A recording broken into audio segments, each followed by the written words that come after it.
I consider myself a skeptic, but the events of the last 2 months have left me, well, a bit frightened. At the moment, I'm living in a rental with my family, while I commute to university every other day. My family is in the process of moving into a bigger house, which has them living in a camp near the construction site, so that my brother and sister can go to school in the new area. It's a bit complicated, don't ask. Anyway, this usually leaves me alone on the weekends, Tuesdays, and Thursdays.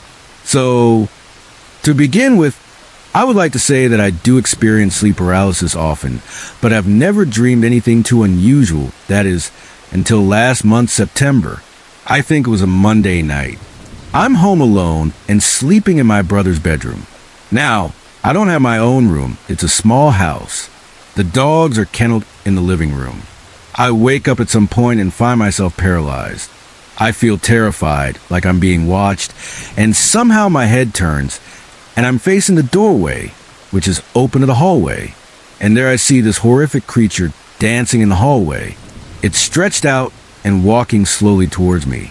I can only describe this thing as naked and pale, emaciated, and with no identifiable genitalia. It has a small hairless head, no ears or nose, with black, squint eyes and a huge grin that stretches way too wide. It shambles closer into the bedroom. It holds its arms out to me, and I can see that it has long fingers with nails. I remember standing up without control, and then the dream ends. I woke up to my alarm at 9 o'clock. I didn't remember the dream then, but I do know that I was really disturbed that morning. I left for school and remembered the dream while I was riding the train.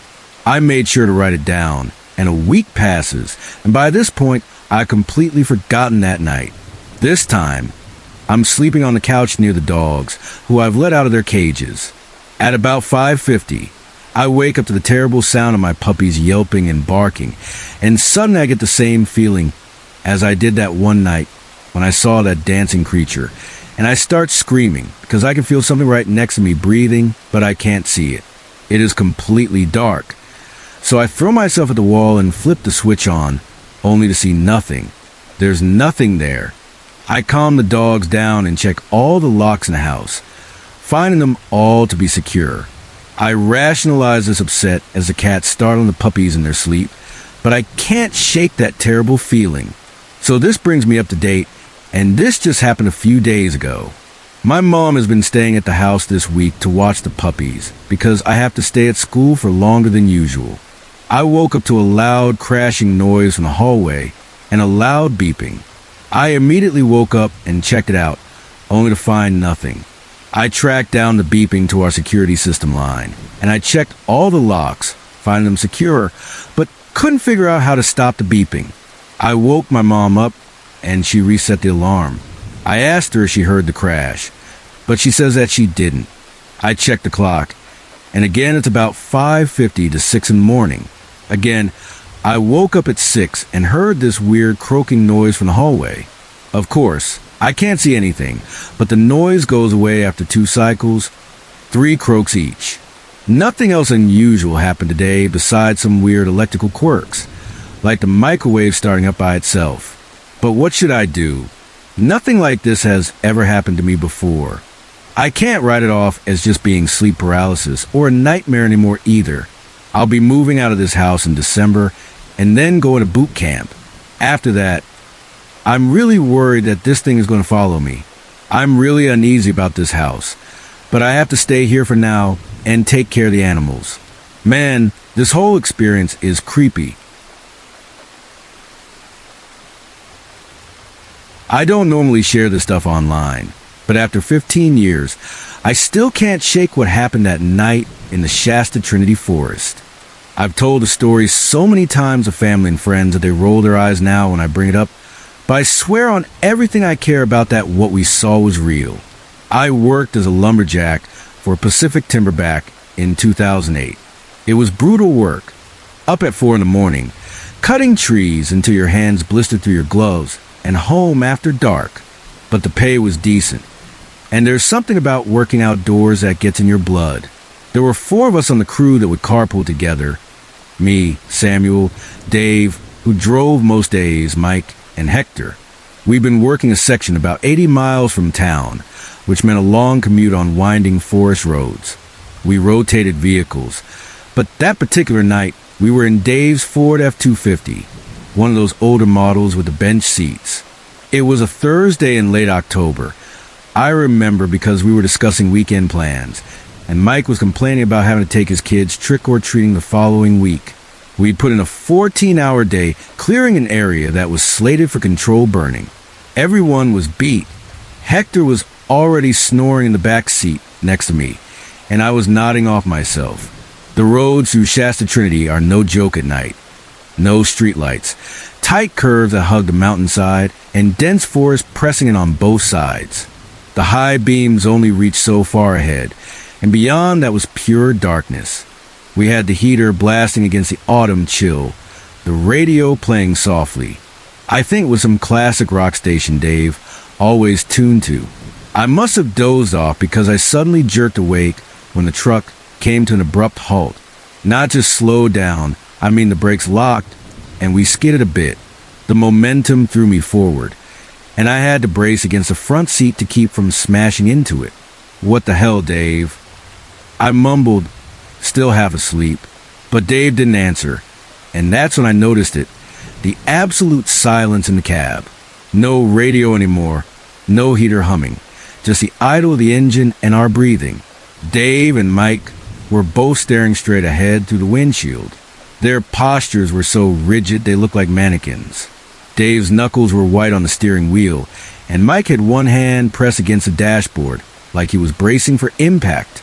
It took my brain a second to process what was happening. I followed their gaze, and that's when I saw it. Standing directly in front of the truck, maybe 15 feet ahead, in the middle of the road, was something. The headlights were hitting it straight on, but instead of illuminating it, the light seemed to wrap around it or get swallowed up. It's hard to explain. The shape was unmistakably bipedal, standing upright on two legs, broad shoulders, massive. My first thought was bear, but it wasn't a bear. Bears don't stand perfectly still like that. They don't stand that tall either. This thing had to be at least 8 feet high, maybe taller. Its proportions were all wrong. Arms too long, hanging down almost where knees would be. Its head was oddly shaped, not quite round, more elongated. What struck me most was the stillness. Completely motionless, not swaying, not breathing in any visible way, just standing there, watching us. I know it was watching because even though I couldn't make out eyes or facial features in that black silhouette, I could feel it focusing on us. It's that feeling you get when someone's staring at you from across a room, that crawling sensation on the back of your neck. Except this was 1,000 times more intense. The logical part of my brain kept trying to find explanations. It's just a tree shadow. It's someone playing a prank. It's a bear. But I knew it wasn't any of those things. Whatever was standing in front of our truck was something else. Hector woke up beside me, confused by the sudden stop. He started to ask what was going on, but fell silent mid-sentence. I heard him inhale sharply when he saw it too. "What the heck is that?" he whispered, his voice barely audible. None of us answered. None of us moved. It felt like we were trapped in amber, suspended in a moment that wouldn't end. I don't know how long we sat there staring at this thing. Probably only seconds, but it felt like hours. Then it moved, just slightly, its head tilted, almost like it was curious.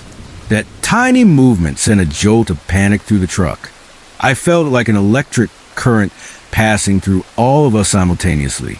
Dave suddenly burst into action. He slammed the truck into reverse, cranked the wheel, and executed the fastest three-point turn I've ever witnessed or experienced. The tires squealed, gravel sprayed from beneath them, and he floored it in the opposite direction. "Did you see that? Did you see that?" Mike kept repeating, twisted around in his seat, looking back to the rear window. I turned to look too, half expecting to see the thing chasing us down the road. But there was only darkness behind us. Dave had the pedal to the floor, and the truck was roaring down the mountain road at a speed that was definitely not safe. Normally I would have told him to slow down, Those roads were treacherous enough at normal speeds. But none of us said a word about it. We were all breathing heavily, like we'd just run a mile. The adrenaline was pumping so hard, I could hear my pulse in my ears. What was that thing? Hector finally asked. His voice had a tremor I'd never heard before, and I'd known him for years. A bear, Dave said quickly, but his tone didn't match his words. He was trying to convince himself more than us. Had to be a bear standing on its hind legs. That wasn't no bear. Mike shot back. Bears don't stand like that. They don't look at you like that. He was right. I'd encountered black bears and even the occasional brown bear in those woods many times. They don't stand perfectly still. They don't have that kind of presence. They don't make you feel like you're being sized up by something that's deciding whether to let you live or not. Maybe it was someone in a costume, Hector suggested. Halloween's coming up. Someone trying to scare people. But we all knew that didn't make sense either.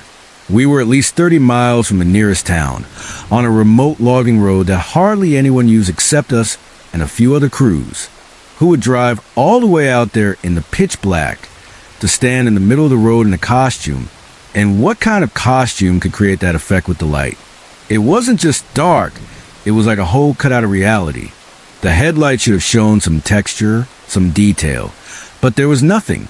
Just a solid black silhouette that seemed to absorb the light rather than reflect it. Dave kept driving like the devil was on our tail, taking corners way too fast. Nobody told him to slow down. We just wanted to get as far away from that spot as possible.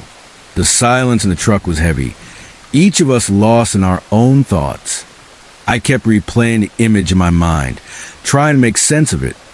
The proportions, the stillness, the way it had tilted its head. It was such a human gesture from something that was clearly not human. After about 15 minutes of driving, Dave finally eased up on the gas a little. We were approaching the main highway, and there were a few other cars around now. The presence of other people, other lights, seemed to break the spell of terror that had gripped us. "We don't talk about this," Dave suddenly announced. "Not to anyone. They'll think we're crazy or drunk or both." Mike nodded immediately. Hector hesitated, but eventually agreed too. I didn't say anything. I was still trying to process what I'd seen. We drove the rest of the way back to town mostly in silence, occasionally making forced small talk about anything except what had just happened. When Dave dropped me off at my place, he gave me a look that was part warning, part shared trauma. "See you tomorrow, Sam." I barely slept that night. Every time I closed my eyes, I saw that silhouette standing in the road, perfectly still, watching us. I kept thinking about how it had tilted its head. Such a small movement, but so deliberate, so conscious. The next morning, we all showed up for work like nothing had happened. Nobody mentioned it. We piled into Dave's truck. He picked me up last and headed back out to the same section of forest. I noticed he took a slightly different route, a longer one that avoided that particular stretch of road. Nobody commented on it. It was around midday when Mike finally broke the silence about what had happened. We were taking a lunch break, sitting on some fallen logs, when he looked up at us and said, "So, are we really not going to talk about what we saw last night?" Dave shot him an irritated look, but Hector seemed relieved someone had brought it up. "I haven't been able to stop thinking about it," Hector admitted. "That wasn't normal. Whatever it was." "It was a bear," Dave insisted again, but with even less conviction than the night before. "What else could it have been?" "I've hunted bears since I was 12, Mike said flatly. "That wasn't a bear. Not even close." He was right. They all looked at me, waiting for my input. I'd been quiet about it all morning, still turning it over in my mind. I started slowly, choosing my words carefully. "I think we should check if there have been any other sightings in this area. Anything unusual." That afternoon, during our break, Mike used his phone to search for any reports of strange sightings in the Shasta Trinity Forest. What he found sent a chill through all of us. There were dozens of accounts, going back decades of hikers, campers, and forestry workers encountering something in those woods that they couldn't explain. Most described it as an unusually tall, bipedal creature that seemed to absorb light rather than reflect it. Several accounts mentioned the same eerie stillness we had witnessed. Some of the stories ended with the creature simply disappearing into the forest. Others described it following people for miles, always staying just at the edge of visibility. A few accounts were from people who claimed to had approached their vehicles or cabins, standing outside, watching. We finished a workday in a state of heightened alertness, constantly scanning the tree line. Every shadow, every movement in the corner of our eyes made us tense up. The forest that had been our workplace for years suddenly felt hostile, alien. That night, we took the longer route home again, and for the next few weeks, we continued to avoid that stretch of road. But eventually, work schedules and practical considerations made it necessary to use that road again. It was 3 weeks after our encounter. We were running late after some equipment problems, and the sun had already set by the time we finished. Dave was driving again, and there was a tension in the truck that hadn't been there before. That night, no one said it, but we were all thinking the same thing. Would it be there again? As we approached the spot where we'd seen it, Dave slowed down. His headlights swept the road ahead carefully. "Don't stop," Mike said tensely. "Whatever happens, don't stop." The road was empty. No tall black silhouette. No strange light-absorbing presence. Just a familiar forest road winding through the trees. We all exhaled in relief as we passed that spot. But then Hector, who was sitting in the back with me, suddenly grabbed my arm so hard it hurt. "Sam," he whispered, his eyes fixed on something outside his window. "Do you see that?" I leaned over to look out his window into the dense trees that lined the road. At first, I didn't see anything, just the dark shapes of trunks and branches. But then, as the truck moved and the angle changed, I caught a glimpse of something that made my blood run cold. About 30 feet into the forest, partially hidden behind a large pine, was a tall black figure. It was standing perfectly still, just like before, but this time it was among the trees, not on the road. And despite the distance and the darkness, I knew with absolute certainty that it was watching us pass. "Drive faster," I told Dave, my voice surprisingly steady despite the fear churning in my gut. "Don't look to your right. Just drive faster." Dave didn't question me. He accelerated, and the truck surged forward along the winding road. Mike, curious, started to turn to look out the window. "Don't," I said sharply. "Just keep looking ahead." Something told me that acknowledging its presence, all of us seeing it at once like we had that first night, would be a mistake. Like it would somehow invite it to reveal itself fully again, to step out of the trees and onto the road in front of us. We made it back to town without incident, but the knowledge that it was still out there, watching from the trees, haunted me. It still does. Over the years, all four of us have tried to rationalize what we saw.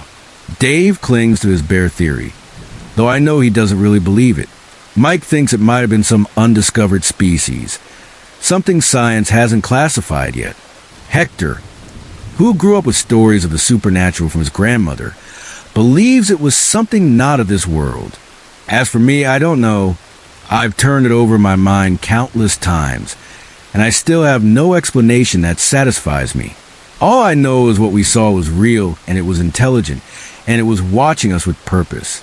I left that logging job the following year, moved to a different part of the state.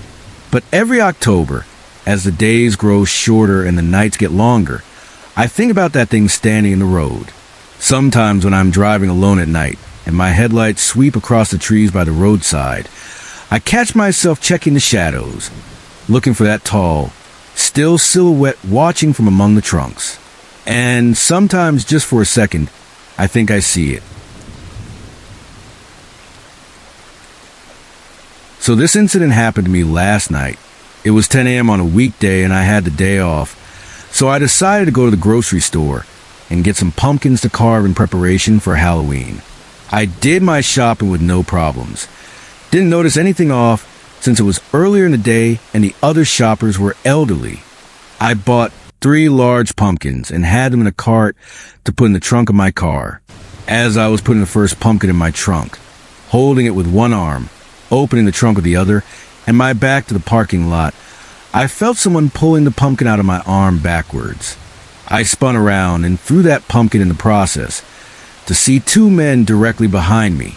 I am a very small female, so I immediately felt really endangered. The one man, who I assumed was the man who first grabbed at me, made an attempt to scream at me in a language that I didn't understand and grabbed at me again. I pushed the cart with the remaining pumpkins at the 2 men and got in my car to lock the doors and drive away.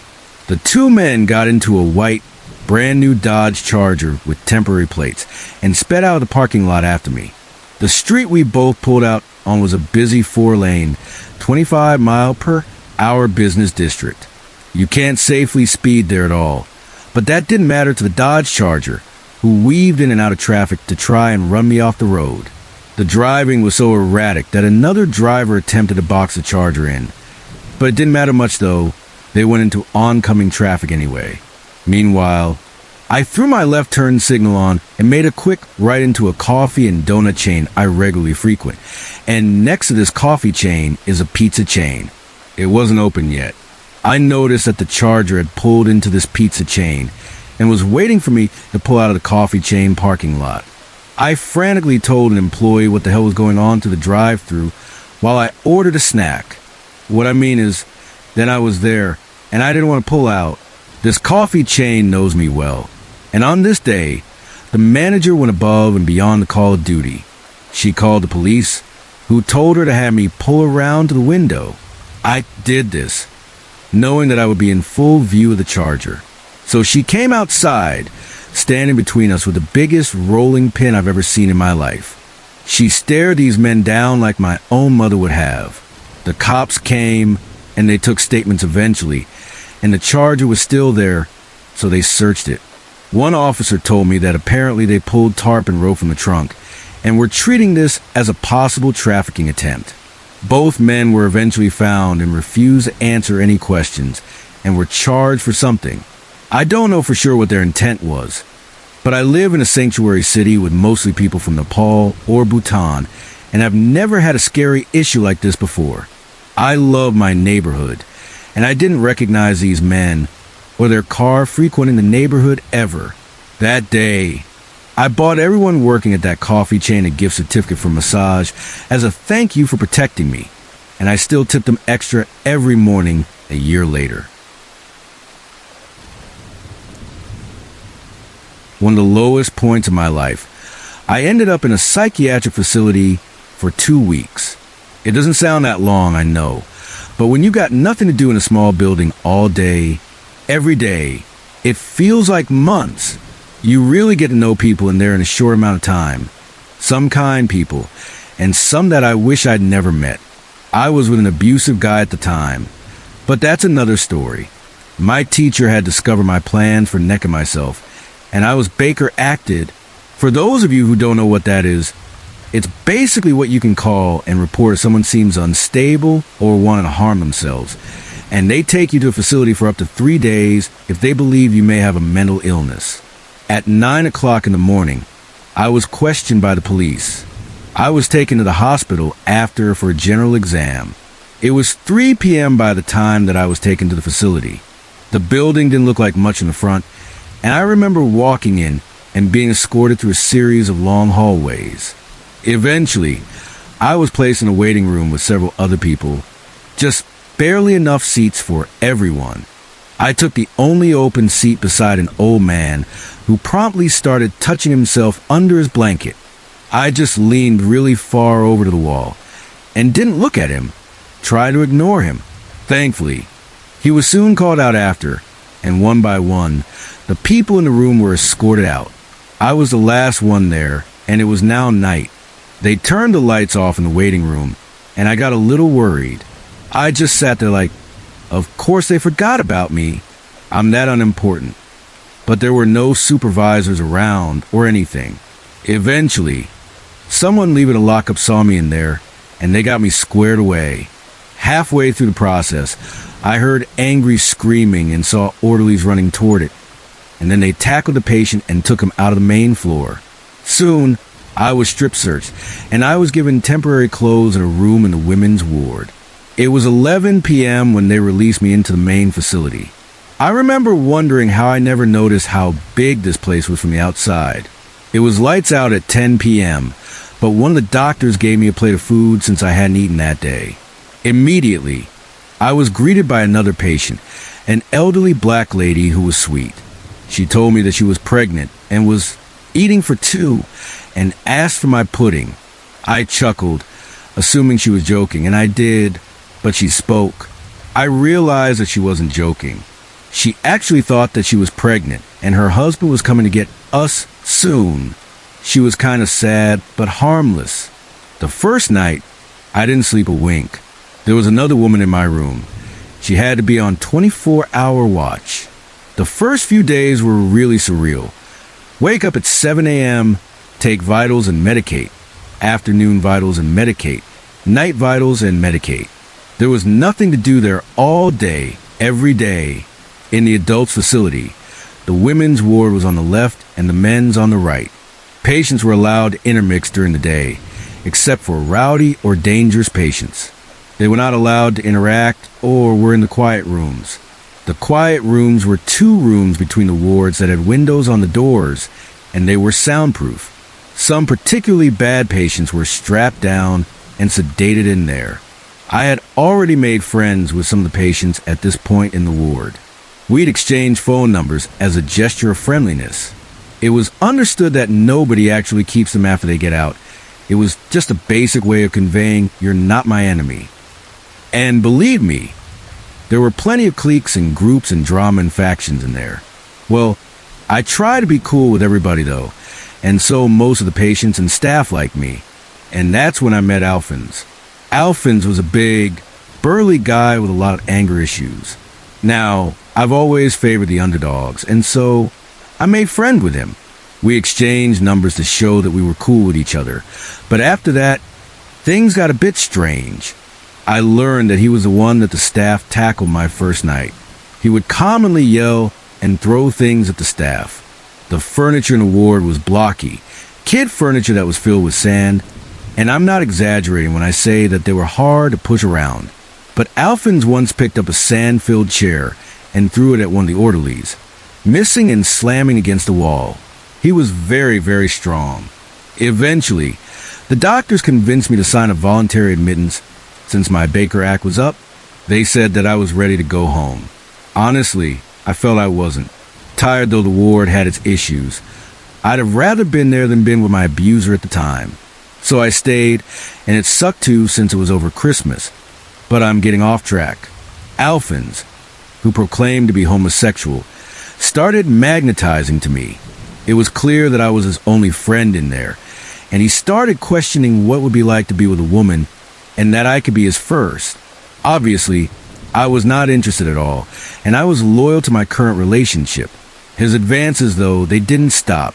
He would talk to me about running away together, living together, and trying to get me in the bathroom with him daily. It was so bad that it started getting to the point where it began freaking me out. He started getting angry when I talked about the people in the ward. One day, I was playing cards with some nice people in there that I became pretty close friends with in a short time. Alphonse came over and looked right at me and said, "You're a freaking traitor, dude," and proceeded to kick our table over with massive force. Like, this damn table went flying. He stared at me too, but the orderlies were quick to grab him. I was protected in there, and he was in isolation for a couple of days after that. Once he got out, he seemed genuinely sorry and asked me to forgive him. I said, "Sure, because what's the harm, right? Better not to have a massive angry enemy in a small space, right?" His sister even called and thanked me for being his friend, because he never really had any, and it did seem good for a while. There were no issues after that, but his sexual advances started again. Some sounded like hints or threats too, and he started to get angry when I would refuse him. But the day finally came, and I was finally cleared for release again, out of the ward and finally home. I didn't really look back. but the calls started coming in. It was Alphonse using his phone time to call me. At first, I thought that he'd forget about it in a couple of weeks without being there or talking much. But he did not. Alphonse called for about 2 months until I finally just stopped answering. And then I got a call from an unknown number one day. It was him. He was released from the ward. He would call me from different numbers, pressuring to find me and start a life with me, as he called it. By this point, I was pretty much petrified of him. I told my parents and boss in case he ever found me or showed up at my work. I never went to the police, though, because technically nothing had happened. So there wasn't anything that they could do. He'd become irate and scream on the phone, though, and make inappropriate comments a lot, but nothing physical. It's not like he knew where I was, too. So one day, not too long after all this, I accidentally destroyed my phone and was without it for about a year. Once I'd gotten a new one, I tried to forget about all of this. I never thought that he would be back, especially because it would mean calling a dead line for so long. But right after I got a new phone, the same number calls immediately started again from Alphonse. Like he was just calling every single day and waiting. Like nothing had changed for him. And the comments, the anger that wanted to run away together, all of it continued. And I was getting spooked again. Finally, the last time he called, he informed me that he was in state. That is, the state mental hospital. Generally the next step from the ward I was in. My phone was soon deactivated after that, and I haven't had a phone since, about 3 years now. I got a Google Voice number and never heard from him again, but I'm afraid that we might run into each other again someday. I met many people in the ward, some far gone and some just down on their luck. There were a lot of humbling experiences and good people there, but Alphonse was the only one that really scared me. Though he never got the chance to hurt me, I always wondered what he could have done. His temper was so unpredictable and nasty, and he was such a big guy. I'm just really glad that he never found me outside of the ward, but now that I know that he's in my state, he could be released even right now. This takes place 4 years ago in Kansas City, Missouri. Now, I'm originally from California, so trading up city life for a less urban life was really challenging for me.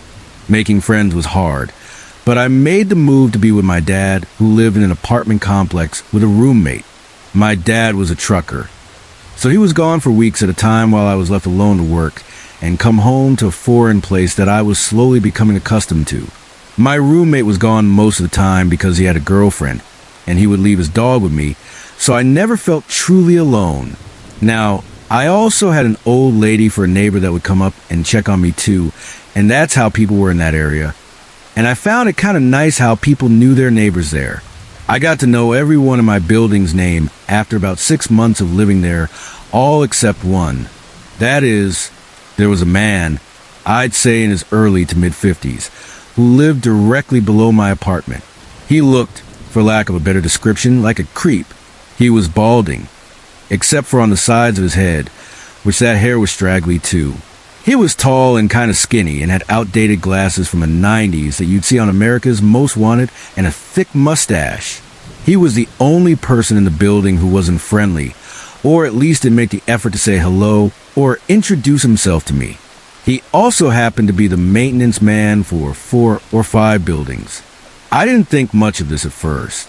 I mean, I honestly don't care if someone isn't overtly friendly to me. Now, I enjoy having peace of my own, and sometimes being too friendly is kind of suspicious to me. That's just a personal problem, I know, but I'm explaining why I didn't send up any red flags at first. One day, when I was pulling out of the driveway to go to work in the morning, I noticed across the large lawn that led to the door to our buildings, the maintenance man was standing in the center just staring directly at me. That stare is the wrong word, more like glare. At first, I looked around confused, thinking perhaps that he was looking at someone or something behind me. I was the only one there, and although a bit creeped out, I shrugged it off and continued with my day, forgetting all about it. The next day, I was over at my neighbor Claire's apartment. The older lady who I mentioned before and she happened to bring up a maintenance issue she had, but mentioned that she would never ask the maintenance man for anything, and neither should I. I tried to ask her more about what she meant by that, but she ended up being very broad and said something along the lines of, "He's just a known creep around here." So fast forwarding to the first incident. It was around 2 a.m. and I was still awake, but only barely, sitting on the couch watching Parks and Rec alone in the apartment.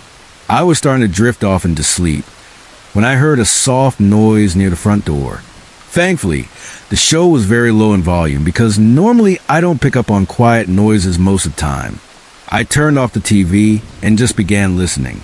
Next to the living room on that right side is the patio area, and on the left is the kitchen and the front door. The light from the moon and the outside lamps were floating to the patio glass door, so I could see the door, not the front door, moving, but not just moving. Someone was trying to use a key. In an instant, the door flung open, and I was on my feet with nowhere to hide. At that point, I stood my ground and saw the silhouette step into the kitchen, and that's when I saw that it was the maintenance man. My stomach dropped. Then he stopped dead in his tracks when he spotted me, looking as if it was unexpected to find me awake. I noticed that he had a very large coat on, even though it wasn't winter or even cold that particular night.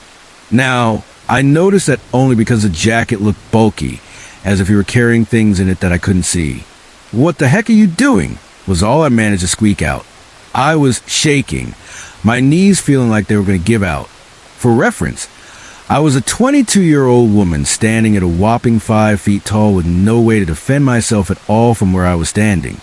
He retorted confusedly and angrily with, "Your toilet is making a loud noise." Then I could hear from my bedroom. I was angry and terrified, and only reacted with more anger when I saw him scrambling for excuses. "So you just let yourself into my apartment at 2 o'clock in the morning? I'm reporting this to management first thing in the morning." He stepped closer to me. Then I backed up a few steps but still stood my ground, quickly turning on the light in the closet next to me so he could see my fury. "Listen, the toilet is rumbling. I need to check it now." And now I was trembling so hard that I could barely stand. I had adrenaline and anger and fear all coursing heavily through my body. "Get the heck out of my house." He started to take the liberty to look around the kitchen where he was standing, and my head immediately thought, "Crud, what if he's going for a knife or something?" And that's when he said it. "Listen, I can come over whenever I want." That sentence makes me shiver to this day.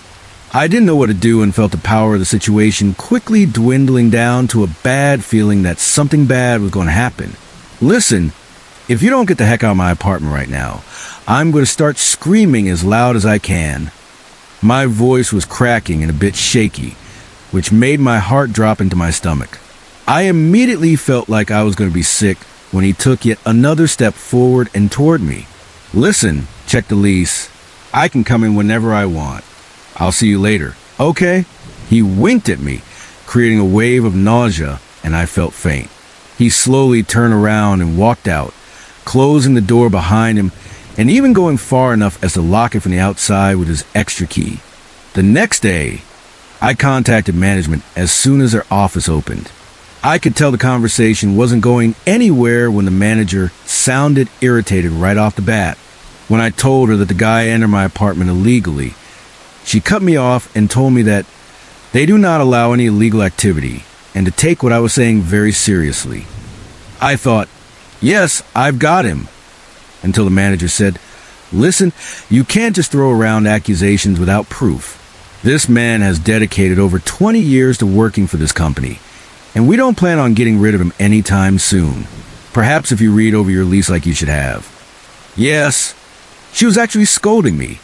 You have seen the clause that states that a maintenance worker has keys to the entire property, and if there is a maintenance issue, they are permitted to access the property at any time of day. This absolutely floored me. It couldn't possibly be legal, but of course, I'm from California, and of course, I didn't read the lease carefully when I moved there. My dad was already living in the apartment, and I literally had nowhere else to go. So if I were going to be living there, I was going to have to sign the lease, no matter what.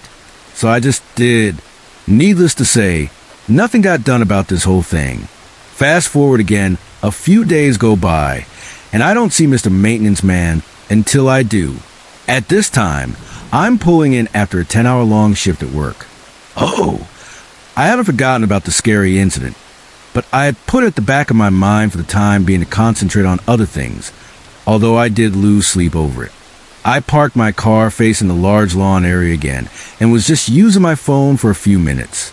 Now, I'm peering down at my phone and glanced up for a split second before I see him there. He's standing across the lawn, staring angrily at me again, and I mean furious. When I quickly looked back down and pretended to not have seen him, getting that sinking feeling again as a paranoid person, I put the key in ignition just in case and pretended to keep scrolling on my phone while subtly locking my door. I glanced up again, and this time he's stalking towards me really fast. I look in my rearview mirror, hoping to see someone else that he may be stomping angrily towards. And of course, no one else is there. It's nearly dark now, but when he gets about 10 to 15 feet away from the front of my car, I can hear him shouting something, but I can't make out what he's saying. Now, I put my phone down, and I'm watching him come right at me until he reaches my window and starts banging on it with all his might and slams his body into the door. He is also fidgeting angrily with the handle, even though the doors are locked. My car doesn't have automatic locks, so I'm praying to God that all my doors are locked at this point. My hands are shaking so bad that I'm having trouble starting the car. When I finally do, I realize what he's saying, which was a repeat cycle of the following phrases. "I'll get you, dude. I told you I can come in whenever I want. You really want to take me on? I'll kill you." I peeled out of there so fast, not even knowing where to go. I drove to the next county over. I found a motel and stayed the night there. The next day, I took work off and went straight to the management's office. I told them exactly what happened, but no matter what I said, they just didn't believe me. This maintenance man was apparently God's gift to mankind, or something. He was a monument to the company, and they appreciated his 20 years of service and dedication to them over him risking someone's life with threats. Long story short, though, I lost it. I called him psychotic and ended up getting evicted. I reported all of this to the police, but between the lack of evidence that I had and his perfect record, shining references from his employers that seemed to love him, the police said that there was nothing that they could do to move forward at that point. My dad and I ended up finding a nice home about 10 minutes away from that place. I ended up inviting Claire, my old neighbor, to the new house a few months later. She told me that there was a single woman in the apartment before the roommate, and my dad had moved in there, that also left in a hurry after something happened with the maintenance man taking photos of her walking to and from her apartment to her car. When she confronted him about it, apparently he told her that he could do whatever he wants. I guess in Kansas City, that maintenance workers are like God. They get away with whatever they want and have shining reputations. Needless to say, it's been 4 years, and I am now back in California. I'm 22, female, and live in London and have done for 4 years. I was coming home from a gig one Wednesday night. It was probably around 11:30, and I had just made my switch to my final tube line of the night. It was fairly busy. I'd say probably around 10 or so people in the same carriage as me. I sit down on the flip-out seats nearest the door as I've just been to a gig. I'm a little tipsy, but definitely not drunk. Now, I'm pretty cautious of my surroundings. There's a couple of gals opposite me and a smallish man. Everyone looks fairly normal. The man gets up, though, and flips out the seat next to me and sits down. Now, to put me into context, I'm a 5 feet 8 inches competitive weightlifter, and this evening I was wearing all black with a leather jacket and heavy boots. To be honest, I look like I'm in a lesbian biker gang or something, and if someone was going to attack anyone, I would be a fair challenge. So when this little dude sits down next to me, I'm like, okay, a bit weird that he moves from the more comfortable seats to the SH asterisk asterisk asterisk Y flippy out ones. But whatever, I quickly glance over to him. And he doesn't look crazy. He doesn't smell like anything. He doesn't look high. and he's dressed pretty well, but he just sits there completely angled towards me, like he's turned his entire body in my direction as much as he can be. I can feel his gaze pouring a hole into the side of my head. I have my headphones in, and I just look straight ahead. But then he starts twitching, like someone with Tourette's stifling a tick. So I'm genuinely put at ease for a little while. However, with the twitching, he starts biting his hand. And again, I'm like, yeah, it's just a tick thing. But then he just sinks his teeth in. Flesh, blood, and everything. He loosens his hold on his hand, and then twitches and bites down again. So naturally, I'm like, I'm going to get the heck off this sealed underground container. So I get off at the next stop, the stop I actually needed to get off at. He's the one a couple after this one. I walk off the platform as if I'm leaving. So he'd think I was leaving because I was on the Victoria line. I just assumed another two would be along in the next couple of minutes. However, it wasn't, and I didn't want to miss the last train home. So I go another way onto the platform, then get back on the same train a few cars down.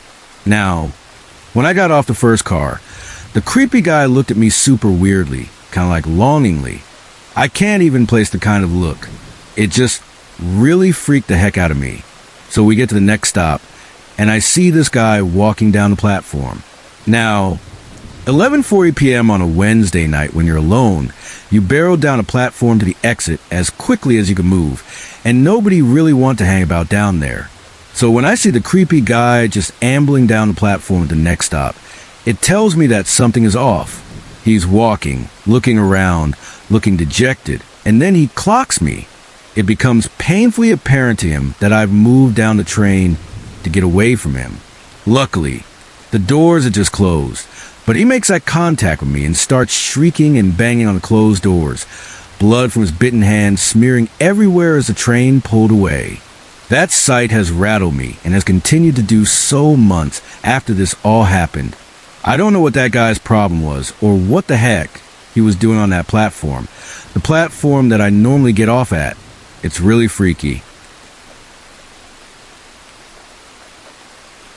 So this happened about 10 years ago when I was 17. I think it was a Friday night, and a friend was driving me home from a party, and neither of us had anything to drink. Something I should clarify early. We turned into my street at about 11 p.m. This street is a dead end and in a very bushy area with very minimal lighting. So it's quite pretty during the day, but just really unsettling at night. And topping off the creepy factor was a swing that hung from a large tree in front of a house at the top of the street as you turn in. It had been there longer than I was born, and though it was quite rickety, it still seemed functional. Having said that, I don't have any concrete memories of it being used in the past 5 or 10 years, and I had always joked about how creepy this swing was to people when we went past it. But this time, it was even creepier because as we drove past, there was a little girl sitting on it.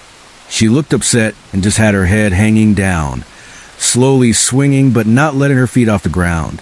She slowly looked up as we drove past and kind of just gave us a glare. She would have been no older than 8, and as unusual as it was for her to be out this late. My friend and I both assumed that she had a fight with her parents and was sulking outside or something, and ultimately, we just didn't really care enough or think it that important at the time. My friend kept driving for another 15 seconds. So we reached my house, halfway down the street, about 250 meters from the swing. We stopped outside my driveway facing the top of the street, but as often happened, we ended up sitting in the car chatting about school, girls, and all that stuff that felt super deep and meaningful at that age. About 10 minutes into our conversation, we noticed some movement at the top of the street as the girl got off the swing and walked into the middle of the road. As she turned and started slowly walking towards us, as I mentioned, the street was dimly lit with only 3 street lamps between her and the car, which meant that for several seconds while she walked towards us, we couldn't see her, and she would emerge far closer than she had been before she stepped into the darkness.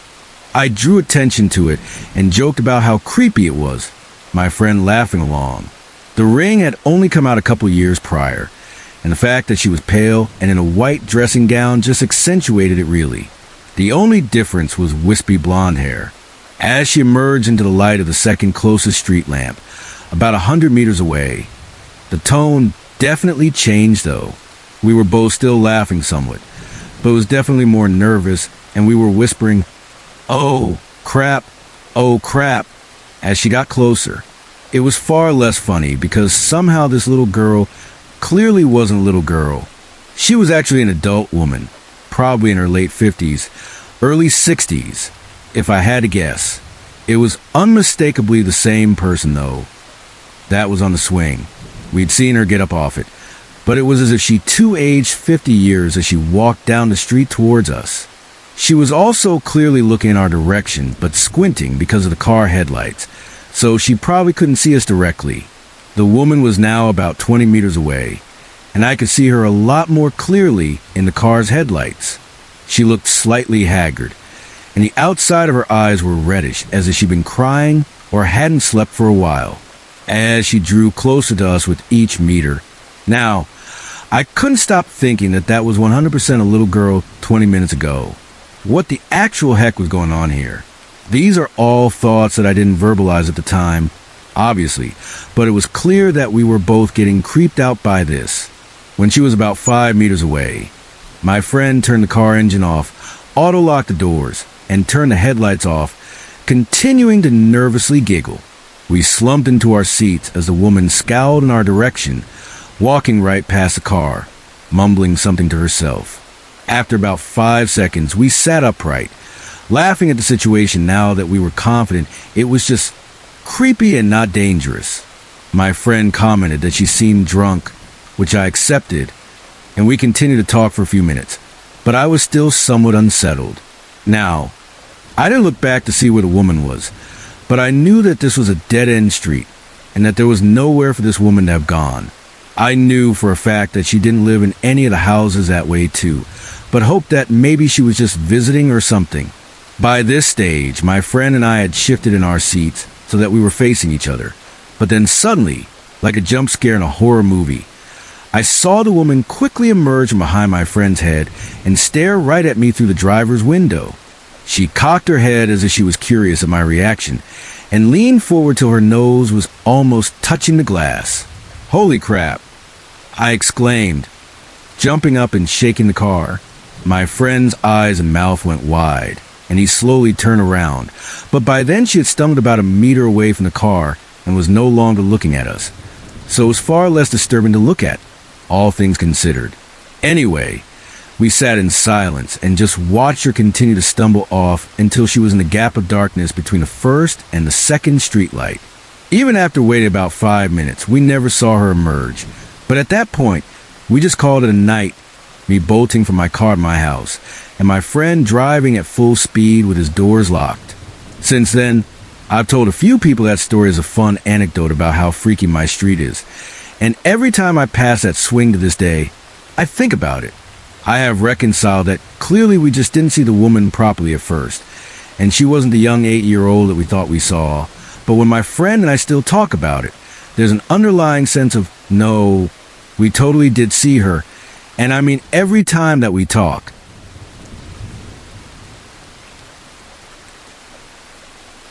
I'm a 23-year-old guy from the southern U.S. This happened while I was a night shift cashier at a rundown gas station at the end of summer in 2013, so I had just turned 19. The city I live in has about 10,000 people in it. It's not a big place, you know? I've lived here most of my life. It's a decent place to raise a family and pretty much the most boring place in the world. But the kind of place where in the bad areas, bums, junkies, and drunks just run rampant. This gas station is in this kind of area. In my first week of working there, it became apparent that the few people I worked with were unreliable and that they would seemingly quit out of nowhere. In the first 5 days alone, I ran off a woman trying to do heroin in the bathroom. I ran off some creep trying to pick up 2 13-year-olds. And I had more than a few empty threats thrown my way by a couple of drunks that were on the no-sell list, which I would just laugh off. With that being said, I had grown accustomed to the type of dumbass that shopped there from time to time, and I got plenty used to it. In fact, after about a month of working there, and being the only employee who was worth a darn, I had to work on my own every now and then. I thought nothing of it. It wasn't that bad, really. The store stayed empty for the most part. One particularly slow night, I noticed the silhouette of a tall, skinny man walking towards the store in the distance. Now, I couldn't make out his features until he got closer. He was in his early 30s, unshaven, with stringy dark hair, a filthy gray hoodie, no shirt, black sweatpants, and unlaced boots. This guy gave me the freaking chills as he walked in the door next to the register. He silently glanced at me with a cold, dead, emotionless expression.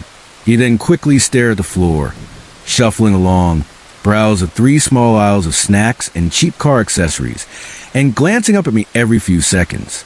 All in all, he stumbled around for 2 or 3 minutes, his hands deep in his hoodie pockets the entire time he was in the building, and then quickly hurried out the side door and was gone. I assumed he'd stolen something to eat, and at that point, I didn't really care. The guy was obviously high, and I wasn't about to get stabbed over a Twinkie, not to mention that my manager had turned into a real jerk, and I had thoughts of quitting anyway. So take 2 more of them while you're at it. The very next day, I was scheduled on a 3 to 11 o'clock shift. The afternoon went surprisingly peacefully. A few old people, a couple of cute girls, and a guy in a suit in a hurry. Not many people came in that evening either, which wasn't a shocker. It was getting pretty late, and I sure wasn't complaining. Then, at around 10 o'clock, once again, the only one in the store, I see that familiar, tall, skinny silhouette out in the distance. The man from the previous day had come walking down the street, hand shoved in his pocket like he has a gun, heading towards the entrance. The bell on the door was the only sound in an otherwise completely silent moment for a few seconds. He gave me that dead stare, seemingly sizing me up, then went right back to business, browsed the aisles and glancing up at me. By this point, adrenaline is pumping. I'm alone, and I'm wondering if he's armed and what I'm going to do if he tries something. A few minutes later, he comes up to the counter holding a small bottle of water with $2 between the fingers of the same hand, and just staring at me. His right hand never left his hoodie pocket. I rang him up silently and handed him his change. He just stood there for about 10 seconds, staring right at me, then in a very foreboding, deep voice says, "You need to call the police." My heart sank. "Excuse me? You need to call the police." Then, as quickly as he finished repeating himself, he walked out the door. Needless to say, I took that advice very quickly. I locked all the doors, went in the back, and called the police. A squad car eventually pulled up, and I gave my statement and went home. I quit not long after that, having finally had enough of my manager and all the crap that came along with that job. I think about those 2 nights a lot. I never heard from the police again, and I've never seen that man again, which is strange in a town where you recognize every face. The only conclusion that I can come to is that he knew of someone that was planning something that night, and the cops must have scared them off. There was nobody around outside in the pitch black, and the store was completely empty except for me. What if he hadn't done what he did? Would someone have shoved a gun in my face and taken the money in the register? Or did someone just want to take a human life that night? Either way, moral of the story, don't judge a book by its cover. We were kids. We all thought that Freddy must be the biggest person in the world. He was 6'5" and broad as a refrigerator. And though his sheer size was certainly impressive, his intellect was not. From the mismatched and sloppy clothes featuring children's cartoon characters to the disheveled hair and slack look of disinterest that perpetually graced his features. One look at Freddy was enough to let you know that he was slow. Nobody on the street had ever heard him say a word, and as far as we knew, he couldn't talk at all. He was in his early 20s, which meant that he'd been in the neighborhood for as long as any of us kids could remember. So most of us paid him no mind, and he really wouldn't do much of anything exciting. Just stand in the front yard and watch the girls as they came home from school. So when Freddy followed the schoolgirls of the neighborhood to their homes one day, we found it a little odd, but certainly nothing to be overly worried about. The strange thing was that he did it again the next day, and the day after that too. At this point, girls started to get a little unnerved, But we didn't think about telling anyone about what was going on. After all, we all knew Freddy. He was harmless, right? So we just ignored it. A couple of the braver girls tried asking him to stop, but all they got in response was Freddy's slack-jawed stare. I guess he really couldn't talk after all. It seemed like things would just go on like this forever, until what happened to Sarah. Sarah was the one in our group who lived the farthest away from the school, which meant that every day she walked the last half mile to her house alone. Well, not exactly alone. She had Freddy. Well, one day she never came home.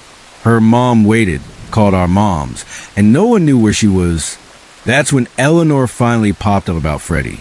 Eleanor's mom called Sarah's mom, and Sarah's mom called the cops. When they went to Freddy's house, they found her in the living room, shaking like a leaf, as Freddy sat on the floor and stared at her. Her story went that he grabbed her up out of the street and tucked her under his arm like a football, sprinting the distance to his house and setting her down on the living room sofa. She was too afraid of what he'd do to her if she screamed for help, so she just stayed there and closed her eyes. But Freddy, he didn't do anything to her for the 2 hours that he had her there. All he did was stare. After that, there was talk of locking Freddy up, but seeing as he hadn't actually done anything to harm the girl, the police let him off with a slap on the wrist and sent an escort to walk the girls home from school every day. That's just the way things are done in small towns, I guess. Well, this didn't sit right with us girls, for obvious reasons, but what could we do? We all figured that we'd be safe as long as the officer was there. Unfortunately, the officer didn't much care for this babysitting duty, and one day when an emergency call came through dispatch, he decided to just ditch us and head off to do some real police work. That day, we decided that we'd all walk Sarah to her house together. Safety in numbers, right?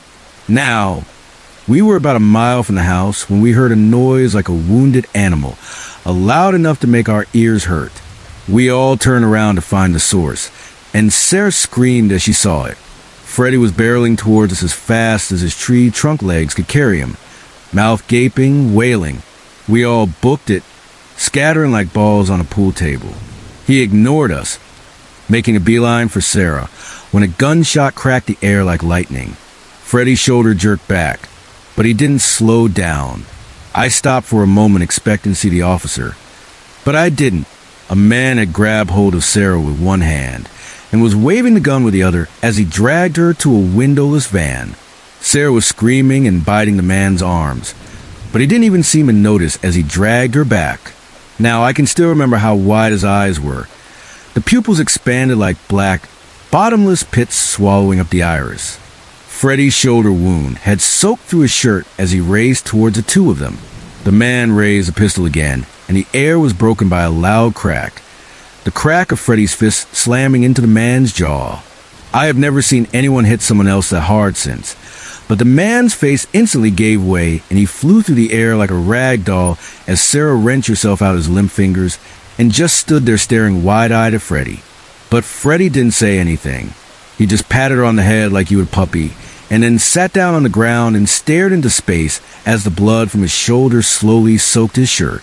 The police investigation revealed that the man had spotted Sarah one day she walked home from school and had begun following her.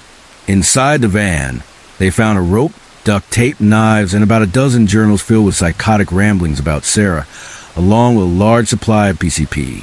If that wasn't enough to shake us girls up, the police matched his DNA to 3 open rape murder cases of teenage girls in the state. Freddy ended up being fine, even though the doctor said that he probably should have bled out.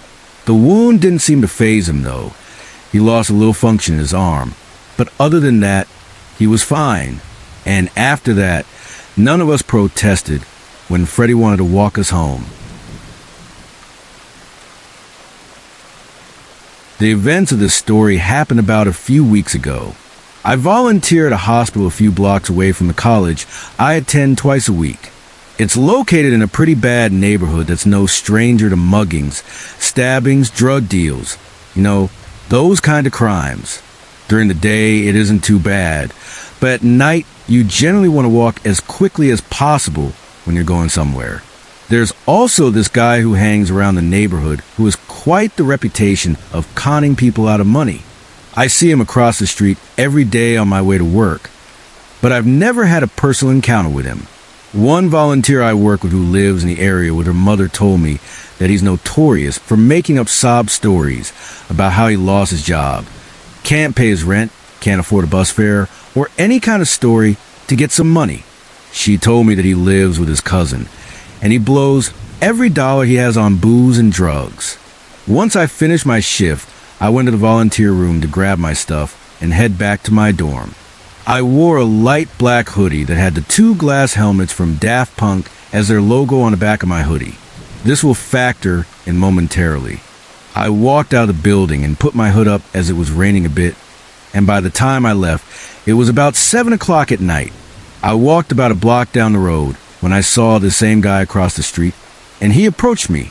He said to me, "Yo, man, hey, can you help a brother out? My daughter needs a new pair of shoes, and man, I can't afford them. Do you have any spare change?" I actually didn't have any cash on me, so I wasn't lying when I told him that I had no money on me. He started telling me, though, that I had to have some cash on me, and to please have a heart and give him some money for his daughter's shoes. I apologized and told him once again that I had no money to spare. I walked across the street away from him, and this is when things started going south. He started screaming, "You freaking liar! You're freaking loaded, aren't you? I see what you're wearing. That must have cost you a fortune. You can't be serious right now. This hoodie only cost me like $15 off Amazon. Besides, I already told him that I had no money on me. Why couldn't he just bother somebody else?"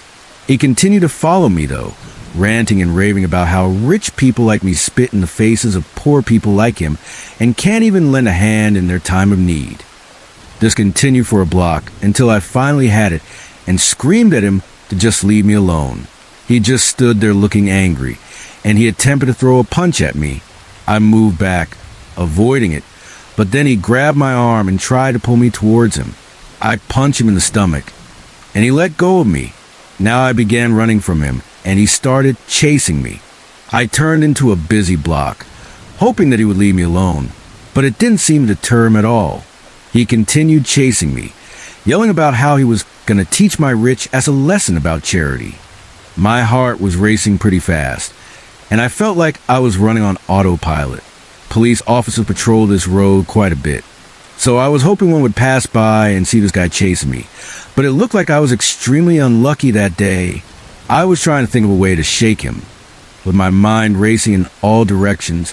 When my luck finally shot up, I managed to dash across the street when the light was about to turn green. I kept running, and I heard the sound of a car horn and screeching of the brakes.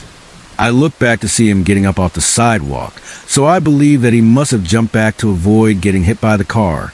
He just stood there staring at me and gave me the middle finger and walked away. I didn't stop running, though, and I continued to run for another block before I finally stopped. I leaned up against a lamppost to catch my breath, and I couldn't stop thinking about what had just happened. What was wrong with this guy? Why couldn't he just go bother somebody else for money? Why did he attempt to assault me? And why was he chasing after me? I felt more angry than scared, to be honest. I was pissed about what he tried to pull. Instead of going to campus straight away, I went to precinct and filed a report on him, and apparently, they told me that this wasn't the first time that he tried assaulting and harassing somebody on the street, and that they were working on getting him into custody. I started taking a different route to work after that, and I never personally saw him again. So I don't know if he ever was arrested or not, but what I do know is that the look in his eyes terrified me. It was mid-October, just after my 43rd birthday. I remember because my daughter had given me this little dashboard bobblehead of a truck that I'd installed that morning. The thing had this stupid grin that kept me company during those long hauls. I was making a delivery out to one of those distribution centers in the absolute middle of nowhere. The kind that pop up where land is dirt cheap and nobody's around complaining about the noise. I've been on the road since about 3 o'clock in the afternoon, and by 10 at night, I was deep into what we drivers call the boonies. You know the kind of road.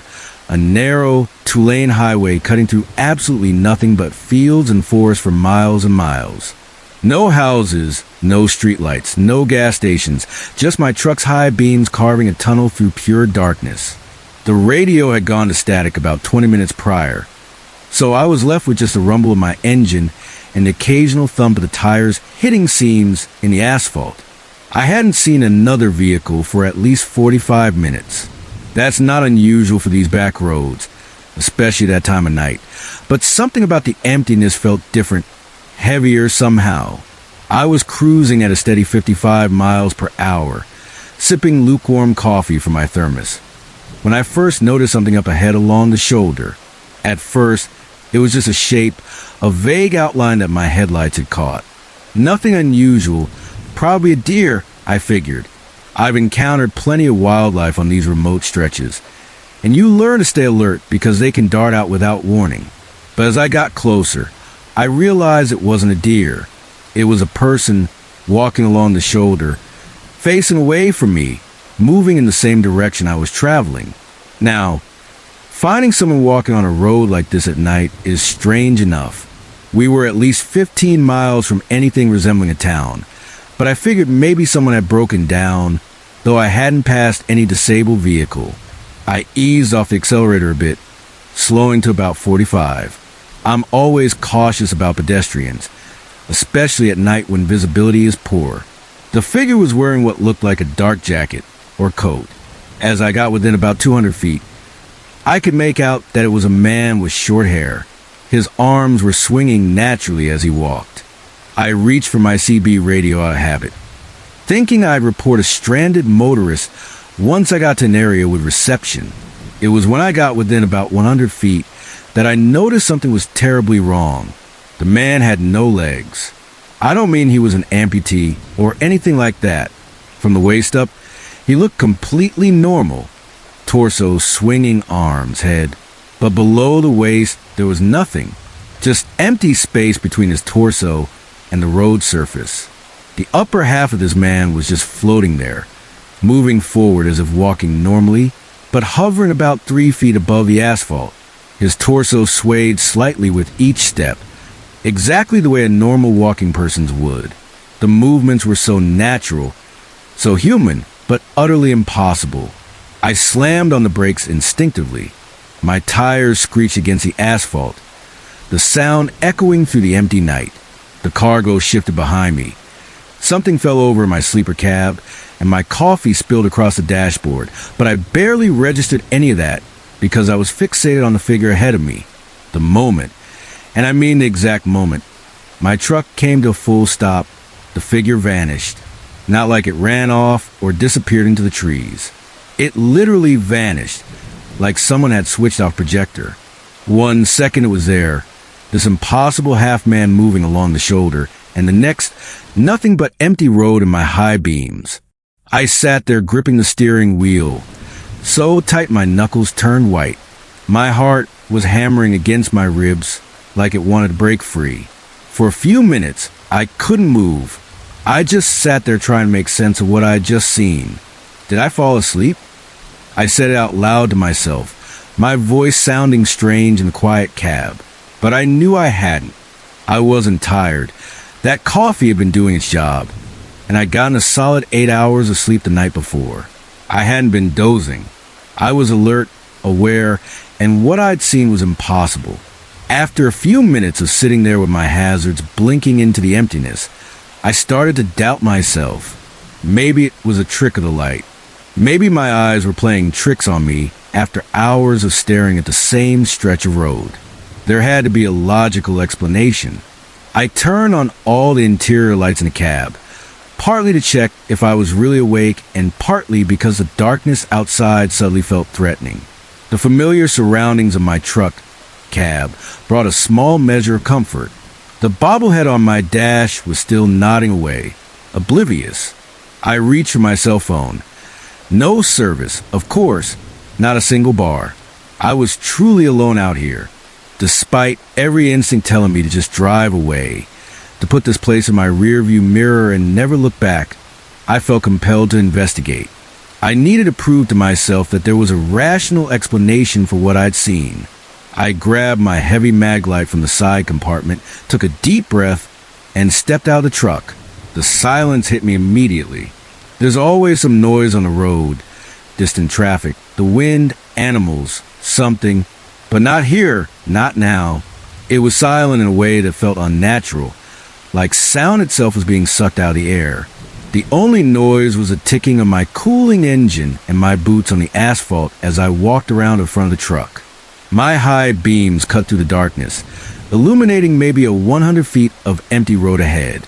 The yellow line stretched out before me, disappearing into the blackness beyond my light's reach. The air was cool but not cold, completely still with no breeze. "Hello?" I called out, immediately regretting it. My voice sounded wrong somehow, too loud yet muffled at the same time. There was no echo, no response, just that unnerving silence swallowing my words. I directed my flashlight toward the spot where I'd seen the figure. The beam revealed nothing but empty shoulder. No footprints, no disturbed gravel, nothing that indicated anyone or anything had been there. I walked slowly forward, sweeping my light across the road, the shoulders on both sides and the shallow ditches beyond. Nothing, absolutely nothing. I expanded my search, walking about 30 yards in each direction. The woods pressed in from both sides of the road, dark and impenetrable beyond a few feet. I didn't venture into them. Some primal instinct warned me against it. After about 10 minutes of searching and finding nothing, I was starting to feel exposed, vulnerable, like I was being watched from the darkness beyond my flashlight beam. The hair on the back of my neck stood up, and my skin prickled with goosebumps that had nothing to do with the temperature. That's when I had a bone-chilling realization. If what I saw wasn't human, wasn't physical, then what was it? And more importantly, was it still here? I practically ran back to my truck, fumbling with the door handle in my rush to get inside. I locked the doors the instant I was in, something I rarely do when driving. My hands were shaking so badly, I dropped my flashlight on the floor.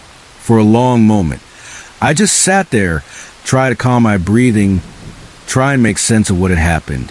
But there was no sense to be made. I'd seen what I'd seen. A man with no legs moving, as if walking normally, who vanished into thin air. I put the truck in gear and pulled back onto the road, desperate to get away from that spot. I drove white-knuckled all the way to the distribution center, jumping at every shadow my headlights cast. What should have been a routine drive turned into the longest hour of my life. When I finally arrived at the delivery point, the security guard commented that I looked like I'd seen a ghost. I just nodded and went through the motions of my delivery, my mind still back on that empty stretch of road. After completing the delivery, I had a choice to make. The quickest route back would take me down that same road. The alternative was to take the long way around, adding at least an hour to my journey on roads that weren't ideal for a vehicle my size. I took the long way, no hesitation. That hour-long detour was the first of many. I've never driven that stretch of road again, and I never will. When I got back to the depot the next morning, I went straight to my supervisor and told him plainly that I wouldn't be taking routes through that area anymore. He must have seen something in my face because he didn't argue or ask questions, just nodded and made a note in the system. A few of my fellow drivers have asked me about it over the years.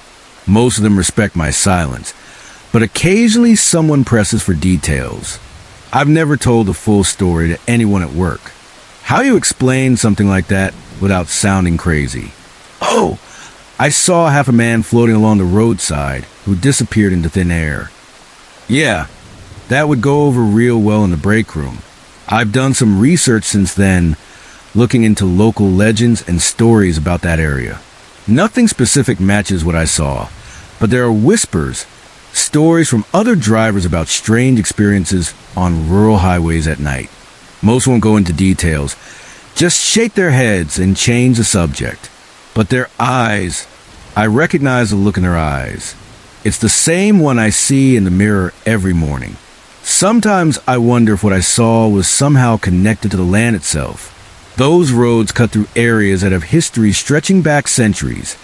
Native American territories, old battlefields, forgotten settlements. How many layers of history are buried beneath those asphalt strips we drive over without a thought? For years have passed, and I still can't explain what happened that night. I've tried to rationalize it. Stress, exhaustion, a momentary hallucination. But deep down, I know what I saw. The image is burned into my memory with perfect clarity.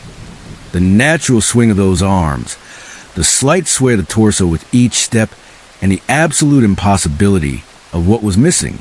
I still drive trucks. I still make night deliveries. But I've set firm boundaries about my routes, and my company respects them. Some drivers tease me for being superstitious, but I don't care. No load is worth encountering whatever that was again. The worst part is the not knowing. Was it something that meant me harm? Was it just some kind of echo, a replay of something tragic that happened there? Or was it trying to lead me somewhere, show me something? I'll never know, because I'm never going back to find out. Some mysteries are better left unsolved. Some roads are better left untraveled. That bobblehead my daughter gave me, I threw it away the next day. Couldn't stand to look at its mindless nodding anymore. That fixed grin that had witnessed what I'd seen and just kept on smiling. Silly, maybe, but we all cope in different ways. My wife says I've changed since that night, become more cautious, more aware of my surroundings. She's not wrong. When you've seen something your mind tells you is impossible, but your eyes insist is real, it changes your perspective on what else might be out there in the darkness, just beyond the reach of your headlights. I still can't sleep properly, and it's been 3 weeks since that night. Every time I close my eyes, I see it standing there in the headlights, and I feel that horrible moment when we pass through it, or it passed through us. I need to get this out somewhere, even if nobody believes me. Maybe someone else has seen something similar and can tell me I'm not losing my mind. Let me start from the beginning. My name's Ethan, and last month, my 3 college buddies and I decided to take a road trip from Phoenix to Denver to see a concert. We've been planning this for months. Me, Jason, Mike, and Kyle. I was driving my old Subaru Outback that's got about 200,000 miles on it, but still runs okay. We left Phoenix around noon, figuring we'd drive straight through and maybe catch some sleep in a motel halfway if we got too tired. The first several hours were normal. We stopped for gas in Flagstaff, grabbed some snacks, and kept going north. By evening, we were somewhere in Utah, I think. That's when the GPS started acting weird. The signal kept dropping in and out, and eventually, it just died completely. None of our phones had service either. Mike had downloaded offline maps, thankfully, so we weren't completely screwed, but it was still unnerving. As night fell, the roads became more isolated. We hadn't seen another car for at least an hour. The highway stretched endlessly in front of us, just this black ribbon cutting through absolute darkness. No streetlights, no houses, not even the distant glow of a town on the horizon. Just pitch black, the kind of darkness that makes you feel like you're driving through a void. Jason was in the passenger seat beside me. He'd been my best friend since 6th grade, the one person who knows all my secrets and still hangs around. Mike and Kyle were in the back, passed out after drinking a few beers earlier. They were snoring softly, completely oblivious to the growing tension I was feeling. It was around 1 in the morning when things got weird. The temperature had dropped drastically. I remember because the car's thermostat showed it had gone from about 65 degrees to nearly 40 degrees in the span of about 20 minutes. The heater was struggling to keep up. Something feel off to you? Jason asked, breaking a silence that had lasted almost an hour. I nodded. Yeah, can't quite place it though. It's too quiet, he said. No cars, no animals crossing the road, nothing. He was right. There hadn't been a single rabbit, deer, or even an insect hitting the windshield for miles. I leaned forward, squinting through the windshield. The high beams carved a tunnel of light through the darkness, but beyond that cone of visibility was just nothing. Complete Blackness. It was like we were the only people left on Earth. My hands were getting sweaty on the steering wheel despite the cold. I kept checking the rear view mirror, though I couldn't have explained why at the time. Just this creeping sense that something wasn't right. How much longer do you think? Jason asked, pulling his hoodie tighter around himself. Maybe 4 more hours. Hard to tell without GPS. That's when the radio, which had been off, suddenly switched on by itself. It blasted static so loud that I nearly swerved off the road. I reached over and punched the power button, but it didn't turn off. What the hell? Jason fiddled with the knobs. Nothing worked. Then, just as suddenly as it had turned on, the radio went silent again. Not just quiet, dead silent. No static, no distant stations, nothing. Check if the guys woke up, I said, nodding toward the back seat. Jason turned around. Nope, still out cold. How are they sleeping through this? I remember thinking it was strange they hadn't even stirred during the radio incident. They were usually light sleepers, especially Kyle. We continued driving for another 20 minutes in complete silence. The clock on the dashboard showed 1:17 a.m. when Jason suddenly sat bolt upright. Ethan, he whispered, gripping the edge of his seat. Ethan, what is that? At first, I didn't see anything. Then my headlights caught it. Something in the middle of the road, maybe 100 yards ahead. My first thought was deer, but as we got closer, I realized it was too tall, too. It was a figure standing perfectly motionless in the center of our lane. Is that a person? Jason's voice had gone up an octave. What the heck is someone doing out here? I slowed the car slightly, but we were still approaching rapidly. The figure didn't move, didn't react at all to our headlights bearing down on it. Then we got close enough to really see it, and my blood went cold. It wasn't a person, not a living one anyway. It was a shape, a man-shaped thing, made entirely of what looked like dried, twisted branches, tumbleweed, but not random or chaotic like you'd expect tumbleweed to be. This was deliberately formed, meticulously crafted into a perfect human silhouette. Standing at least 7 feet tall, this thing had arms, legs, a torso, and a head. The head was tilted slightly to one side, like it was listening for something. The branches were intricately woven together, creating the undeniable impression of a man caught mid-stride across the highway. What the heck is that? Jason screamed, pointing. I couldn't speak. My throat had closed up. My hands were frozen on the wheel. We were maybe 50 feet away now, and I wasn't slowing down. I couldn't. My foot seemed welded to the accelerator. Ethan, stop the car. Jason grabbed for the wheel, but I knocked his hand away on instinct. Don't. I finally choked out. Don't touch it. 30 feet, 20 feet, 10. The tumbleweed figure didn't move, didn't flinch, just stood there awaiting impact. Jason and I both screamed as we braced for collision, but there was no impact, no sound of branches hitting metal, no resistance whatsoever. We passed right through it as if it wasn't even there, or as if we weren't there. For a split second as we drove to the figure, the temperature in the car plummeted, like diving into ice water. I felt a pressure in my ears, a crushing sensation in my chest.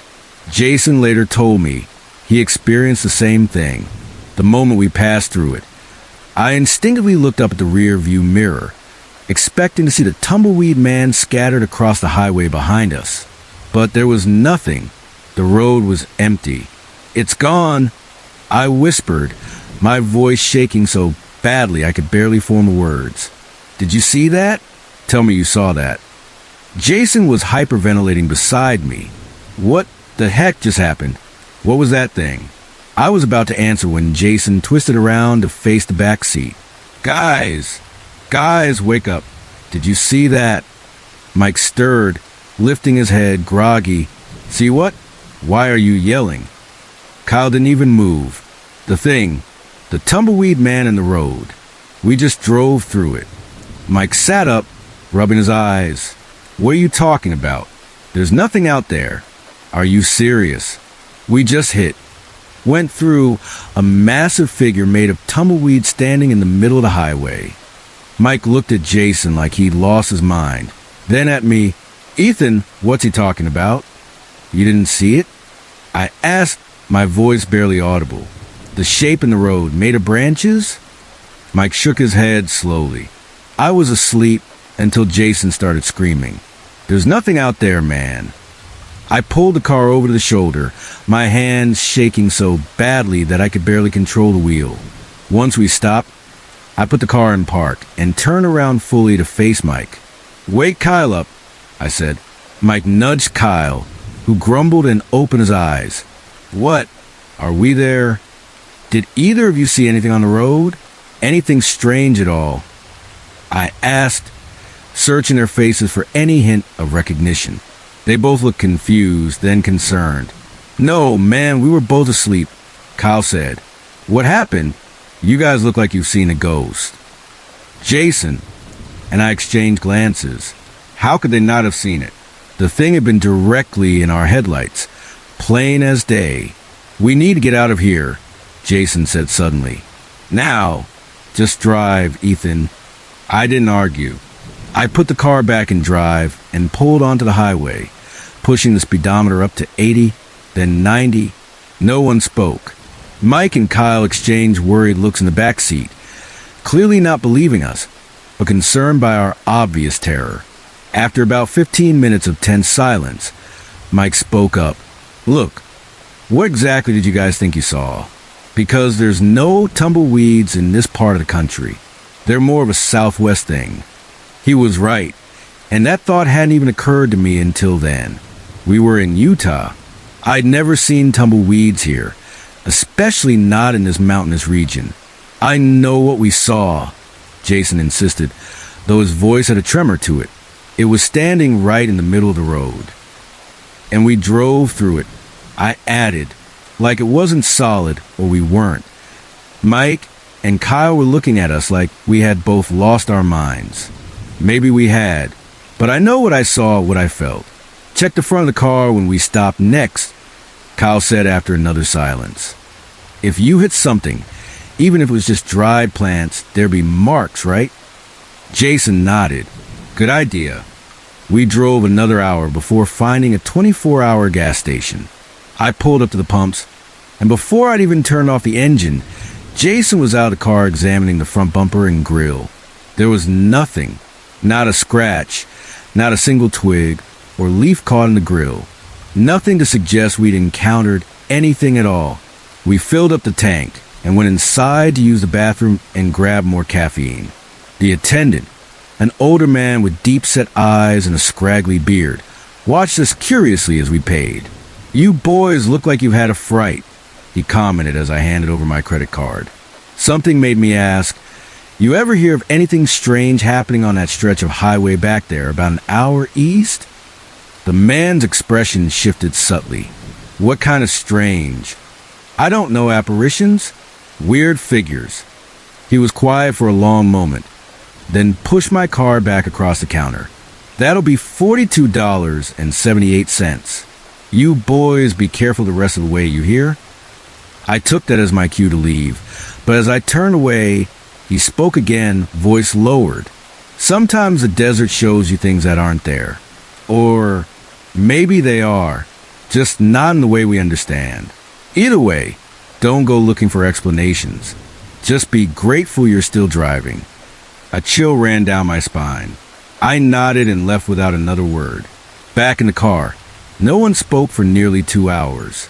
The sun started to rise, casting an orange glow across the landscape. In the daylight, everything seemed so normal, so impossible that we had experienced something supernatural just hours before. Finally, Mike broke the silence. Maybe it was a hallucination. Carbon monoxide leak in the car or something. Both of us had the same hallucination? Jason challenged. And you guys felt nothing? I'm just trying to find an explanation, Mike said defensively. But there was no explanation, not a logical one anyway. How could Jason and I have seen something so vividly, felt that bone-chilling cold as we passed through it, while Mike and Kyle experienced absolutely nothing? We made it to Denver around noon, checked into our hotel, and tried to enjoy the concert that night. But Jason and I couldn't shake what had happened. We kept looking over our shoulders, jumping at shadows. The music felt distant and meaningless compared to what we'd experienced. That was 3 weeks ago. We've all gone back to our normal lives, classes, jobs, the usual routine. Mike and Kyle have written the whole thing off as road fatigue, or maybe something we ate. But Jason and I know better.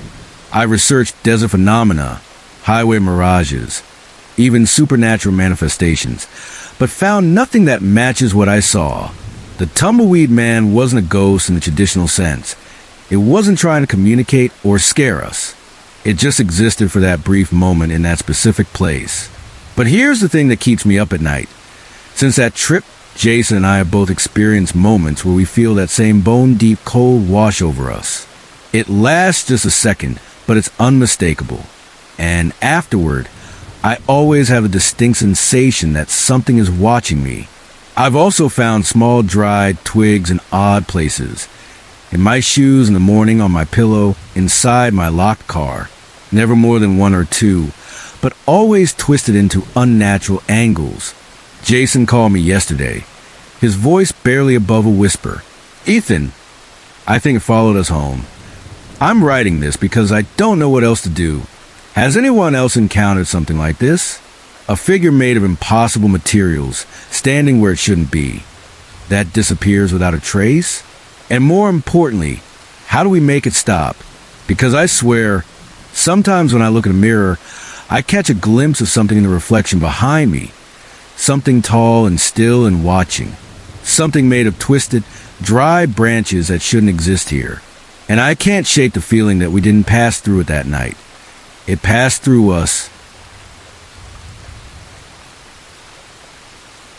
I've been a sheriff's deputy in Blackwater County for 15 years now, and there's not much that rattles me anymore.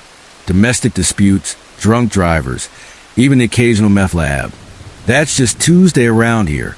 But I've seen things out on these mountain roads that I can't explain, things that still make the hair on my neck stand up when I think about them. For those who don't know, our jurisdiction covers almost 500 square miles of some of the most isolated terrain in Appalachia. Most nights, it's just me and one other deputy patrolling the entire county. My partner usually takes the northern sector, while I handle the southern routes, winding mountain roads that snake through hollers so deep the sun only hits them a few hours each day. I'm not a superstitious man. I've never bought into the local legends about haints and mountain spirits my grandma used to tell me about. But after what happened to me on Highway 16, I don't dismiss those stories as quickly anymore. It was about 2 years ago, middle of October. I was working the graveyard shift, had been for about 3 months straight. Anyone who's worked nights knows how it messes with your head. Your sleep schedule gets all twisted up, and sometimes your eyes play tricks on you. At least that's what I told myself afterward. It was around 2 o'clock in the morning, one of those nights where the sky is completely overcast. No moon, no stars, just a thick blanket of clouds hanging low over the mountains. I remember checking the temperature on my dashboard, 43 degrees. Cold enough that my windows were starting to fog up around the edges. I was cruising down a stretch of Highway 16 that runs along the ridge between Elk Valley and Pine Creek. It's a fairly straight section with rolling hills, nothing too steep. I had the radio on low, some late-night talk show about conspiracy theories, ironically enough, and was doing about 60 miles per hour. Not much traffic that time of night, especially on a Tuesday. I just crested a small hill when my headlights caught something in the road ahead, a figure standing dead center in my lane. It was a woman. I still remember every detail with perfect clarity. She wore what looked like a pale dress or nightgown that hung to her ankles, dark hair down to her shoulders. She was just standing there, facing away from me, completely motionless in the middle of the highway. My brain didn't have time to process anything. Pure instinct took over. I slammed on the brakes, felt the anti-lock system kick in as my Crown Vic skidded on the asphalt. I braced for impact, that sickening feeling in your gut when you know you're about to hit someone and there's nothing you can do to stop it. The cruiser finally skidded to a halt. I was breathing hard, knuckles white on the steering wheel, but there was nothing there. No woman, no body, nothing. I sat there for a good 30 seconds, trying to understand what had just happened. Then training kicked in. I grabbed my flashlight and stepped out of the car, heart still hammering in my chest. "Hello," I called out, sweeping my light across the road and the ditches on either side. "Ma'am, are you hurt?" Nothing, just the sound of crickets and the occasional rustle of leaves in the breeze. I walked the entire area, searching the roadside, looking for any sign someone had been there. Footprints, disturbed vegetation, anything. But the asphalt was dry, and the grass along the shoulder showed no signs of being trampled. It was only when I walked back to my vehicle that I realized where I'd stopped. I was parked directly beside the old Blackwater Baptist Church, or what was left of it. It had been abandoned since the 70s after the congregation built a new place closer to town. All that remained was a decaying wooden structure and the small cemetery behind it. The realization sent a jolt through me. There were no houses nearby, no other buildings at all. The nearest residence was at least 3 miles back. What would a woman be doing out here in the middle of nowhere at 2 o'clock in the morning? I got on the radio and called it in, feeling a little foolish. "Dispatch, this is Walker.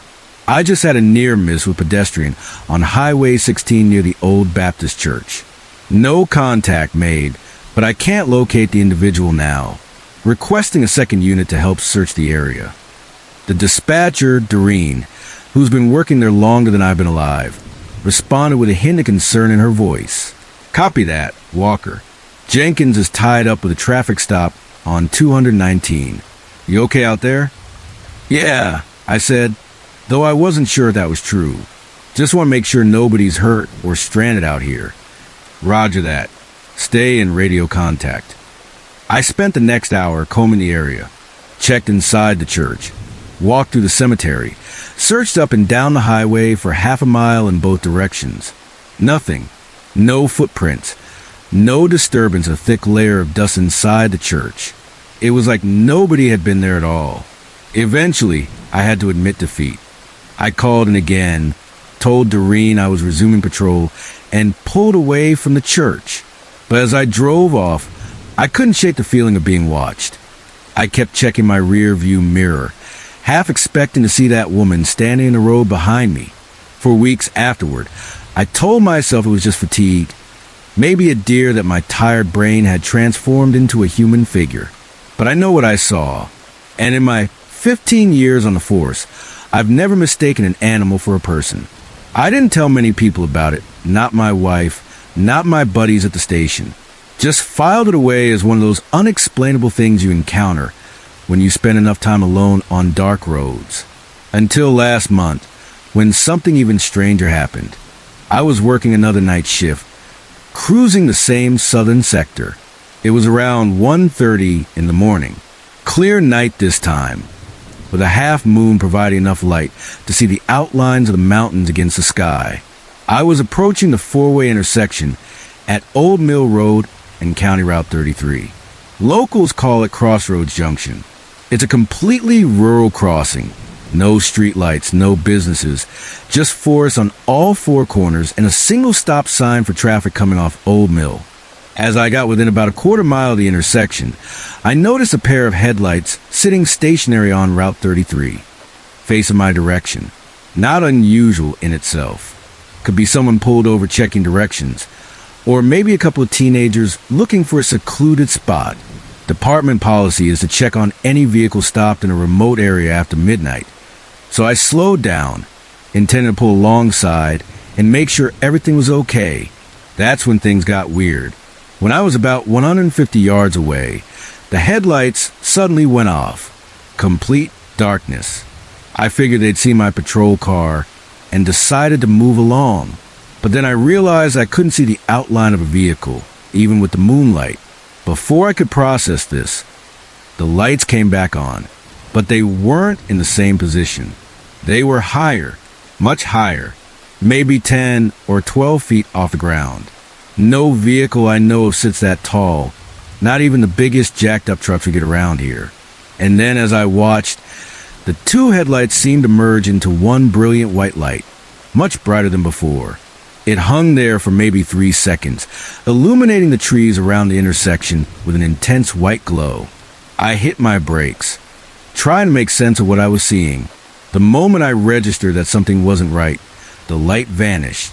Not like someone turning off a switch, but like it was just gone.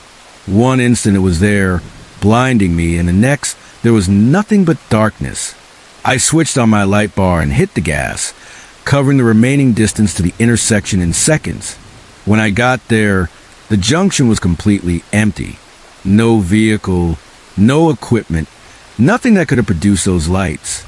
I sat in my cruiser, lights flashing across the empty forest, and felt a cold sweat break out across my back.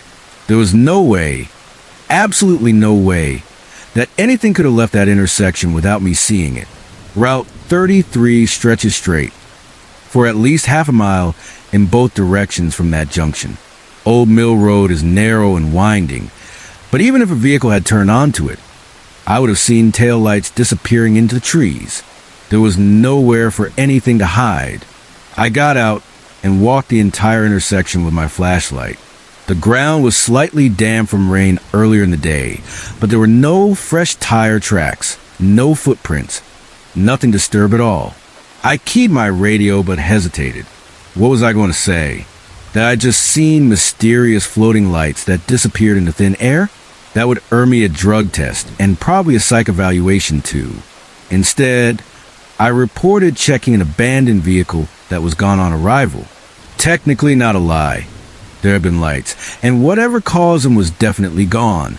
I finished my shift that night with a knot in my stomach, driving the back roads with a nervousness I hadn't felt since I was a rookie. Every shadow, every reflection seemed menacing. I found myself avoiding Crossroads Junction for the rest of the night, taking the long way around my patrol route. The next day, I casually asked the day's shift if they'd had any reports of strange lights or activity around Old Mill Road. Got nothing but blank stares and head shakes. I've tried to rationalize both incidents. The woman could have been a hitchhiker who jumped down into the ditch when she saw my car coming, though that doesn't explain how she disappeared so completely or why she'd be standing in the middle of the lane rather than on the shoulder. The lights at the intersection might have been some kind of equipment malfunction, or maybe military aircraft from the base over in Roanoke, though we usually get notified about night training exercises. But deep down, I know better. Something's out there on those mountain roads, something that doesn't follow the rules of what should be possible. I still patrol the same sector, still drive past that old church and that four-way intersection regularly. I keep my eyes open and my dash cam running, hoping to catch evidence of whatever it is I've encountered. So far, nothing has shown up on camera, and I haven't had any more unexplainable sightings. But sometimes when I'm driving those pitch-black mountain roads at 3 o'clock in the morning, I'll catch movement in my peripheral vision, just a flicker of something pale moving among the trees.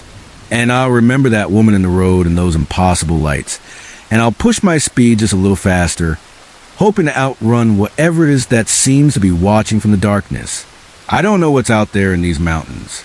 Maybe it's something that's always been here, something the old-timers knew about but didn't talk about much. Maybe it's something new.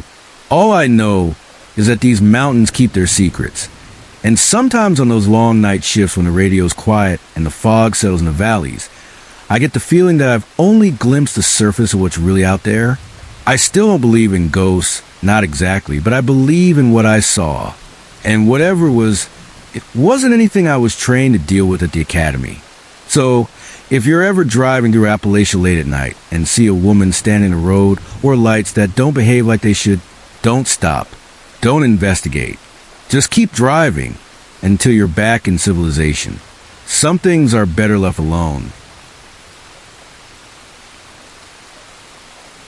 My husband Charlie and I always dreamed our son, Sam, would grow up to be an adventurer. We pictured him as a curious kid, asking questions about everything, chasing answers, and seeking out thrills. But As it often goes with kids, they seem to have a sixth sense for what their parents want and then do the exact opposite. As Sam grew, he turned inward. He became so introverted, always asking when it was time for bed because he loved to sleep. Our doctor ran every test imaginable, ruling out illnesses, and finally said, I think he just prefers escaping reality. He might like his dreams more than real life. Sam was only 8, and that hit us hard. What could be so wrong, so uninteresting about his life that he'd rather sleep it away? It broke our hearts. The doctor suggested we try engaging him with activities to spark some excitement. So we decided to start with a family hike. The mountains were just an hour away, and we figured it'd be a gentle way to ease into new family habits. When we told Sam, his face lit up. He was genuinely ecstatic. We knew right then we'd picked the right thing. That Saturday, we packed backpacks with lunch, water, and even a magnifying glass, so Sam could inspect everything up close. He was buzzing with excitement the whole drive, and it got us all pumped. When we parked at the trailhead, Sam bolted out of the car and nearly sprinted up the path without us. I had to yell, "Sam, wait!" so we could keep an eye on him. The hike was short, maybe half a mile, but Sam treated it like a race. We kept calling him back to check out a bird, a butterfly, or a log that looked like Grandpa's face. He'd humor us, glance at whatever we pointed out, then take off again. Eventually, we gave up trying to slow him down and just let him run wild through the woods. Charlie and I exchanged looks, thrilled he was so into it. For once, we felt like we were nailing this parenting thing. Any parent knows that rare, golden moment when you think, "We got this." At the end of the trail, we stopped at a ledge, more like a hill really, with a view over miles of trees under a bright midday sun. We ate lunch, and Sam wolfed us down before asking to run off again. "Not too far, okay?" I warned. He nodded, staying close enough that we could see him from the rock where we sat. While Charlie stepped away to use the bathroom, I watched Sam. He was picking up sticks, swinging them at bushes and tree trunks until they snapped, then grabbing new ones. One stick, too short to swing, made him grin wide. He held it with both hands, running around like it was a toy sword or something. Then he sprinted over to me, eyes sparkling. "Mom, feel this stick. It's really cool." I smiled and took it from him. It was shaped like a Y, and when I grabbed one side, it was perfectly smooth, almost like someone had whittled it down from a bigger branch into a slingshot shape. The two prongs curved like bicycle handlebars. "That's really smooth," I said, encouraging him. He gave me a funny look, then darted back into the woods to keep playing. We packed up our lunch, stuffed everything into the backpacks, and announced it was time to head back. Sam came without a fuss, still clutching his Y-shaped stick. On the way down, though, he lagged behind instead of racing ahead. He held the stick with both hands, swinging it slowly like it was a magnifying glass, searching for something. "Come on, Sam." Charlie called gently when he lingered too long in one spot. We stopped because he'd fallen so far behind. He was pointing the stick into the trees, arms outstretched, looking back and forth between the stick and the woods like he was lining something up. We waited patiently for a few seconds, but the heat was getting to us, and we were ready for the car's air conditioning. "Sam, honey, let's go," I called. He didn't move. Charlie sighed, walked back, and put his hands on Sam's shoulders, guiding him down the trail. Sam kept gripping the stick, trying to point it back toward the trees. Not where he'd been standing, I noticed later, but somewhere past the trail, deeper into the woods. Charlie got him moving, and eventually, Sam stopped pointing the stick and just held it in front of him, both hands still on either side of the Y. We drove home, pleased he'd taken a souvenir from our trip. It felt like a win. He was engaging with life, and we were one step closer to our adventurous son. Over the next few days, though, things started to feel off. At the time, the events seemed unconnected, but looking back, they fit together like puzzle pieces. Sam went back to his old routine, coming home from school, playing alone in his room while I made dinner, doing homework, eating with us when Charlie got home, then heading straight to bed. It wasn't unusual for him, so I wasn't overly worried. But a few nights after the hike, I noticed his bedroom light was still on, even though he'd gone to bed hours earlier. His door was closed, so I figured he'd fallen asleep with it on. When I opened the door, though, Sam leapt off the floor and dove into bed like he'd been caught doing something wrong. It was only 7 p.m., and I wasn't about to scold him for not sleeping when he said he was. But his quick jump into bed worried me. "Sam, what's up?" I asked. "Nothing," he said in that classic kid tone that screams, "I'm totally hiding something." I looked around. His toys were out, lined up like he'd been playing some game. Nothing seemed out of place. "You jumped up when I came in. Is anything wrong?" "No," he said, but his eyes were wide with this unspoken terror. "Are you sure? I can hang out with you if you want." He stared right through me, eyes huge. It took him a few seconds to respond. "No, Mother, I'm going to bed now. Can you turn out the light, please?" I blinked. He'd never called me Mother in his life. I should have pushed my way in, sat on his bed, and talked until he spilled whatever was wrong. But Charlie called my name, distracting me. I wished Sam good night, turned off the light, and closed the door. Later, I told Charlie about it. He thought maybe Sam had discovered masturbation, even at his age. "Look, I know it sounds weird, but when you rub around on the floor the right way, it just kind of happens," Charlie said, explaining how he'd figured out as a kid. So I chalked it up to that. Sam also started carrying that Y stick everywhere.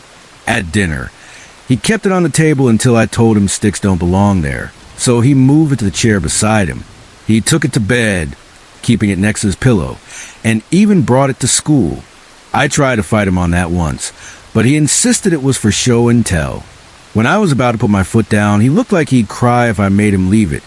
So I relented, say if his teacher mentioned it, he'd have to leave it at home. He agreed. One day, Charlie was taking out the trash when the bag caught on the door jamb and spilled. While cleaning it up, he found about 20 of Sam's toys, stuffed animals, action figures, all kinds of things. Confused, he asked if I'd thrown them out or was punishing Sam. I hadn't. Sam had been tossing his own toys. After dinner, we sat him down and asked why. They were selected, he said. They weren't doing a good enough job, so they were fired. Their time was up. Charlie explained we don't throw away toys because they cost money, and we don't waste things. Sam nodded, but I noticed his hands clutching the Y stick tightly under the table. He was stressed. Something was wrong. We ended the talk on a light note, and Sam promised not to throw out more toys before running off to bed. But that phrase, "their time was up," stuck with me. It sounded like something an adult would say, not a kid. About 2 weeks after the hike, Sam's school sent an email to parents, begging us not to send sick kids to class because a serious flu was spreading. 5 teachers and 30 students have been sick in the past week alone. I showed Charlie, but he brushed it off. "Hand sanitizer breeds superbugs," he said with a shrug. "Just tell Sam to wash his hands more." I found it weirder than he did, but I let it go. The final straw came a few nights later. It was a Wednesday, and I woke up in the middle of the night for no reason. Charlie was snoring, but in a quiet moment, I heard a whisper. Fear gripped my throat. I lifted my head slowly and peered at the bedroom door. Someone small moved in the dark, stumbling along. "Sam," I muttered, irritated. I got up and followed. I saw him skip away, moving oddly, like he was crossing a field of spiders, desperate not to touch them. "Sam," I whispered, walking after him. I turned into the family room, but he wasn't there. Bare feet slapped across the kitchen floor, and that pissed me off. The little guy was hiding from me. The clock on the wall was ticking louder than usual, or maybe I was just hypersensitive from exhaustion. In the kitchen, Sam stood by the fridge, its small LEDs lighting up his terrified face. He was pointing the Y stick right at me. "Sam," I hissed, annoyed. "It's late." Go back to bed. I need water, he said, eyes wide. It was an obvious lie, but not unusual for a kid up past bedtime. Okay, then get some water. He didn't move. Can you get it? He asked, still clutching the stick, pointing it my way. Then I noticed he wasn't pointing at me. He was aiming past me. I spun around, staring into the empty darkness of the family room. The clock's ticking sounded almost like a voice saying words. I stared for a full 30 seconds, but nothing moved. What are you doing up, Sam? I asked, turning back. His eyes were fixed behind me, the stick shaking in his hands. It's not time yet, he stuttered, barely glancing at me. I'm not ready yet.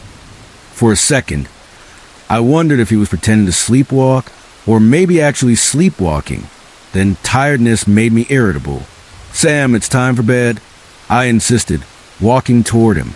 He kept staring past me, stick pointed into the family room. Okay, he said, defeated, taking slow steps toward the family room. I followed, watching to make sure he went to bed. His head scanned the room, looking for something. Then he turned back to me, uncertain, and screamed, Mom, what's that? I whirled around, hands up, ready to fight whatever was there. But it was just darkness in the far kitchen wall. I ground my teeth and glared at him. He was still shaking, pointing the stick at the empty kitchen. I was done. This stick had been an issue for weeks. I think you need a break from this, I said, snatching it from him. No. Sam lunged at me, but I dodged. I told myself this was the only way. The stick wasn't healthy. Don't, he cried, chasing me through the family room and into the hall. His focus shifted from the kitchen to me as he tried to grab the stick. I held it above my head, feeling like a mean older sibling, but convinced it was necessary. I pushed into my bedroom, tossed the stick onto the floor, and turned to get Sam out. Give it to me, he demanded. No. I pushed him out, shut the door, and locked it. What's going on? Charlie mumbled. I took the stick away. He was playing with it all night. I sighed, climbing back into bed. Sam pounded on the door. I convinced Charlie to ignore him, let him tire himself out, and we'd lecture him tomorrow. He agreed, though I could tell he wasn't fully on board. It took an hour, but Sam finally gave up, and we went back to sleep. The next morning, my throat felt like sandpaper. The flu, of course. My stomach churned, sending me racing to the bathroom. I puked up last night's spaghetti. Charlie didn't make it to the toilet and threw up in the sink. Not you too, I said, sympathetic but miserable. I haven't been this sick since I was a kid, he groaned, rinsing his mouth. I showered in the dark, hoping it'd help my light sensitivity, and got ready so I wouldn't mope around in pajamas feeling worse. When I unlocked the bedroom door, Sam was nowhere in sight. He must have gone back to bed. Sam, I hope you're getting ready for school, I called loudly. No reply. I went to his room. The door was shut as usual. I turned the handle, but it was stuck. What the hell? I muttered, shoving my shoulder against it. Something clattered and the door opened. 3 things hit me immediately. A chair had been wedged under the handle. The window was wide open with the screen gone, and Sam wasn't there. We called the police right after searching the house top to bottom. If we hadn't, I don't know when we would have started looking. Maybe driven around or called his friends' houses. The police were amazing, searching with Sam's picture taped to their dashboards. I spent a miserable half-day by the phone, puking and worrying. Charlie was dead asleep. I wandered into the bedroom, debating lying down, but I couldn't sleep while Sam was missing. The guilt was too much. I saw the Y stick under the bed from when I'd thrown it. All this over a stick. Maybe the doctor was wrong. Maybe it was psychological, not physical. Maybe we needed a psychologist, not a pediatrician.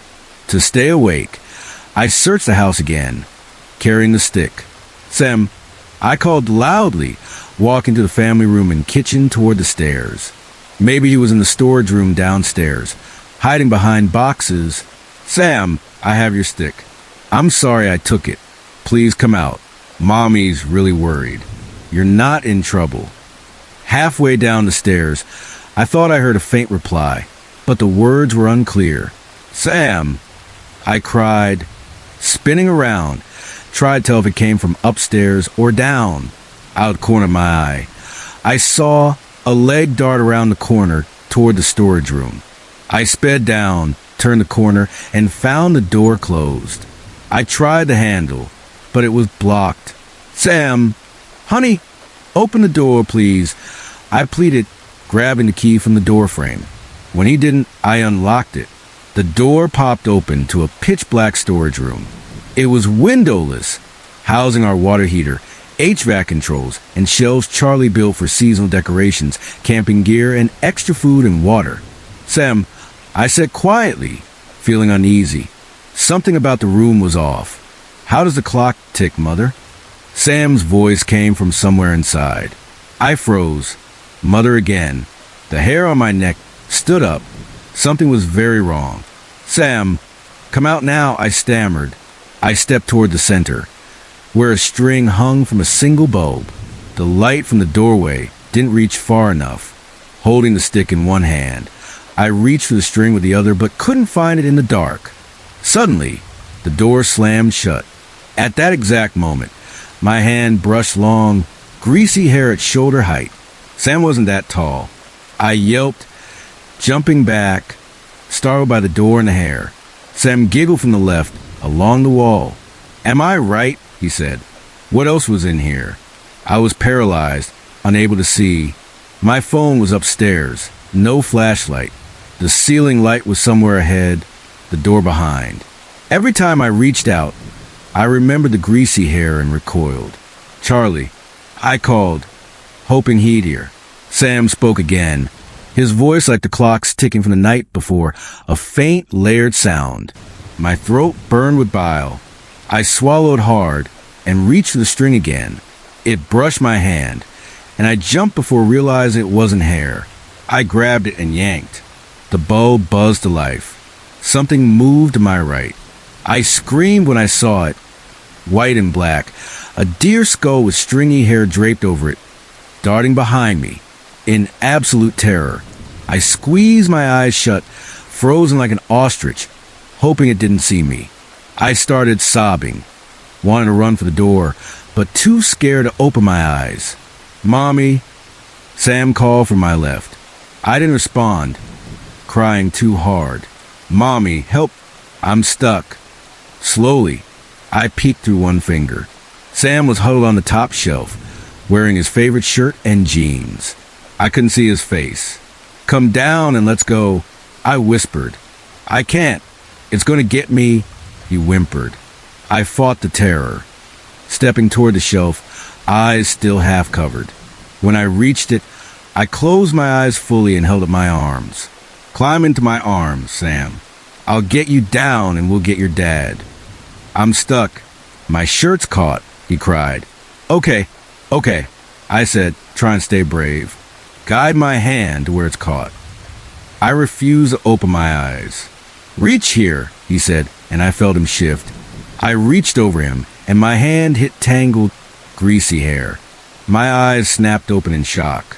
It stared back, not with words, but in my head. The shelf under my foot collapsed. As I fell, my hands pulled the shelf down on top of me. I woke up in the hospital to Charlie and Sam's relief. They bombarded me with questions. Why was I down there? To avoid sounding crazy, I said I'd been searching for Sam. They told me Sam had been found walking along the road toward a hiking spot, not far from home, unharmed. When Charlie asked why he'd left in the middle of the night, Sam said he needed another stick to stop the monsters. The police recommended a psychologist. Charlie hadn't woken up until the police arrived with Sam, about an hour after the shelf collapsed on me. He and Sam found me under the debris, camping gear, a fake Christmas tree, and some half-empty boxes. I was lucky it wasn't the heavier food storage shelf. The door was locked when they got to it, and the key wasn't in the lock, so they had to break it down. Sam stood over me protectively, scanning the room until Charlie got the police. My ribs were broken, and so was my left leg, but I was alive. Back in mid-2004, I came damn close to a heart attack, and considering some of the wild jobs I've had, that's saying something. My wife and I were on the brink of splitting up, and I figured I needed a big change. A geographical cure, as they say. That's a story for another day. But long story short, I packed up and moved a couple thousand miles from home to Calgary, Alberta, for a 4-month crash course in industrial radiography and ultrasonics. I did pretty well in the program, and with the oil boom raging across North America, I got scooped up by a big company practically waiting outside the classroom on graduation day. The catch? The job meant moving another 800 miles north to a small town in Canada that serviced the surrounding oil fields. I had no clue what I was walking into. The Canadian prairies up there were bursting at the seams with workers, and the infrastructure hadn't caught up with the boom. Finding a place to live was a nightmare. I'm not exaggerating when I say people were renting out their balconies for folks to pitch tents on. Some of the places for rent weren't even fit for human beings. It was like the Wild West during a black gold rush. My company put me up in a hotel for a month, but they told me I had to find my own place. Easier said than done. I was working 12 to 20 hours a day, and the vacancy rate was basically zero. Desperate, I asked for a day off and drove about an hour from our office to a small farming community, though community is generous. It was a scattering of run-down, century-old houses clustered around a greasy main street. The liquor store doubled as a post office, the bar doubled as a hotel, and the grocery store looked and smelled like a condemned slaughterhouse. Driving by, I spotted an old clapboard house, clearly chopped into apartments, with a bright orange and black for rent sign screaming at me. My heart sank. The place was the kind of dirty you could see from a road, but after a month of brutal pipeline work, I was too exhausted to care. The irony wasn't lost on me. I was making killer money, enough to afford a nice place, but the boom forced me into a dump. I took the apartment, though calling it that is a stretch. It was a dive among dives. They claimed the butter was rat-free, but I can tell you that was a load of crap. And I don't just mean the rodents. The other tenants could have crawled straight out of the grimy, oil-soaked bilge of the ship, plopped down at a cheap kitchen table piled with meth. The place itself was a disaster. The carpets, once gray, were now a gross, clay-like color, dirt ground into dirt. The walls were slathered with cheap paint, like someone used a dollar store brush and didn't care. And the smell? Picture unwashed hair wrapped around rotting vegetables stuffed in a wet paper bag. That's close. I sighed, handed the landlord $2,000 in cash, and took the place. I didn't have a choice. Besides being bone-tired, I knew I wouldn't get another day off. I was right. I worked from July to December 24th without a single break, except for that one day I found this glorious abode.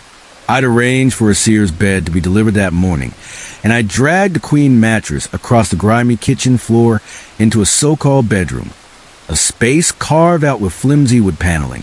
For the next 9 months, this was home. The only furniture was a wobbly kitchen table and one chair. Without them, it'd just be the bed and my alarm clock on the floor. My routine was brutal. Up at 4 a.m., drive to work, slog like a coal miner until sunset, drive back, drink whiskey, collapse onto the bed in my coveralls, rinse, repeat. I did that for 100 days straight. But one Friday night in October, after a particularly hellish day dragging myself in the mud, I got home around 11 p.m. in a foul mood. I plopped down at that pathetic kitchen table, still in my fire-retardant coveralls caked in mud past my waist. If you never worked those hours in those conditions, you can't imagine how little you care about anything after a while. I downed half a pint of whiskey in about 15 minutes, smoking cigarette after cigarette, lighting each one with the last. I knew I was screwing myself up with the drinking and smoking, but I just didn't give a damn. After hating on my body for about an hour, I noticed it was past midnight. I had to be up in 6 hours. Our day off meant not starting work until 8 a.m. on weekends. I crashed onto the bed, coveralls still on, commando underneath, with a rust scraper I used to clean weld still in my side pocket. I reached over, set the alarm, and sighed. I remember thinking none of this was worth the money. I was a shell of a person, drifting in and out of consciousness, too buzzed and overtired to really sleep, just resting until the next grueling shift. That night, I heard a lot of scratching in the kitchen, just past a flimsy partition that served as my bedroom door. At one point, I grumbled at it. The mice, rats, and roaches were louder than usual, and who knows what the crackheads next door were up to. Then I drifted into a half-dreaming state. The scratching stopped. I hadn't been with anyone in months, and my mind wandered to a woman I'd seen at a gas station in some nameless town we'd passed through. Then I saw her, a shadowy figure at the foot of my bed. I smiled, but as my eyes adjusted, I realized I wasn't dreaming. It wasn't a woman. It was a man, breathing heavily, standing right there. I froze in terror for what felt like 15 seconds. Then he grabbed my foot. His breath hit me, a slurred, throaty sound carrying a chemical stench that overpowered the whiskey on my breath and the hovel's usual reek. I'm not a big guy, but panic makes me strong. Without thinking, I yanked the scraper from my pocket and rolled sideways off the bed, freeing my foot. I was on my feet before I hit the ground, swinging hard. The scraper connected with the skull. I felt it and heard it scrape across bone. He howled in pain, almost like he was offended. Half drunk, I launched him like a linebacker, but my head slammed into the wall near the doorframe, sending me back onto the bed. I hit the bed hard, yelling, "Ow!" as stars flashed in my vision. The scraper clanged onto the kitchen floor. Right before I blacked out, I thought, he's got me. When I came to, I didn't know how long I'd been out. As soon as I remembered what happened, I tried to leap up, but I was dizzy as hell and fell sideways onto my left arm. I felt a crunch and screamed, "Damn it!" as loud as I could. I staggered to my feet and charged into the kitchen, slamming my hand against the light switch. Greasy yellow light flooded the room. The front door was wide open, and I was standing in blood. No one was there. I heard scurrying behind the door across the hall, like someone was trying to figure out what the hell was going on in my chaotic apartment. I grabbed a 3-foot piece of 2-inch pipe from the kitchen, Tess Welds I brought home to study, and ran to the front door. Nobody. The adrenaline started to fade, and I realized the intruder was gone. Shaking, I dropped the pipe and sat in the doorway. The woman across the hall cracked her door and asked if I was okay. Picture me, bare-chested, muddy coveralls up to my waist, curly hair like Jimi Hendrix on a bad night, blood running down my face and my forehead, reeking of whiskey. I'm sure I looked like a train wreck. I glared up at her, eyebrows raised like Jack Nicholson, and snapped, "Does it look like I'm okay?" She slowly closed her door, probably thinking I was just another oil-filled nutcase gone off the deep end. What hit me harder than the intrusion was the doorframe. The entire outer frame had been pried off from the outside. This guy had worked hard to get in, and he'd wanted in quietly. Whoever Lisa was, maybe someone he thought lived here, he didn't mean her any good. That thought made me nauseous more than the break-in itself. I stood, closed the door, picked up the overturned kitchen chair, and sat down. I nearly puked across the table. The last of my buzz vanished, and for one of the few times in my life, I was truly scared. I don't scare easily. I waited a while before calling the cops. The RCMP up there were overworked and understaffed. They didn't show up for hours, saying since the intruder was gone, I was safe. Later, in the bathroom mirror, I saw my bloodied face, my left arm screaming in pain, and someone else's blood on my head. I wiped my hand across the grimy mirror to clear it and stared at the blood I left behind for a good 10 minutes. That was it. I was done with this town. When the sun came up, I called my boss and told him he'd either put me back in a hotel or I was driving south, and he could hire whatever deranged crackhead he wanted. He agreed. That was the end of my time in Hines Creek. I've been putting off writing this for a long time. It's been almost 3 years, and I still get chills thinking about what happened that night. I'm not someone who enjoys scary stories or believes in the paranormal. I've always been practical, working with my hands, solving real problems. My job as a field technician for Petro North took me to some of the most remote areas across northern Canada, and I'd always prided myself on keeping a level head. But what I saw on Highway 58 in northern Alberta that night in November 2020 has changed me. I can't explain it, can't rationalize it, and sometimes I still wake up in cold sweats thinking about those things. I had been working a 2-week rotation at a remote drilling site, about 4 hours north of Fort McMurray. It was my last night before heading home to Edmonton, and I was looking forward to sleeping in my own bed after 14 days of camp accommodations. My supervisor had asked if I could stay an extra day to help with some equipment issues, but I'd promised my girlfriend I'd be home for her birthday, so I declined. Looking back, maybe I should have stayed. I left the work site around 7 in the evening. It was already pitch black. That's northern Canada in late November for you. The sun sets by 4:30, and when it's gone, it's gone. I was driving my company truck, a Ford F-150 with the Petro North logo on the doors. The heater was blasting because it was around -15 outside, and I had my thermos of coffee in the cup holder, standard stuff for anyone working the oil fields. The roads were clear, no snow yet, just cold and dark. Highway 58 is one of those roads you don't want to break down on. It's a single lane each way, cutting through dense forest and muskeg, with absolutely nothing for stretches of 100 kilometers or more.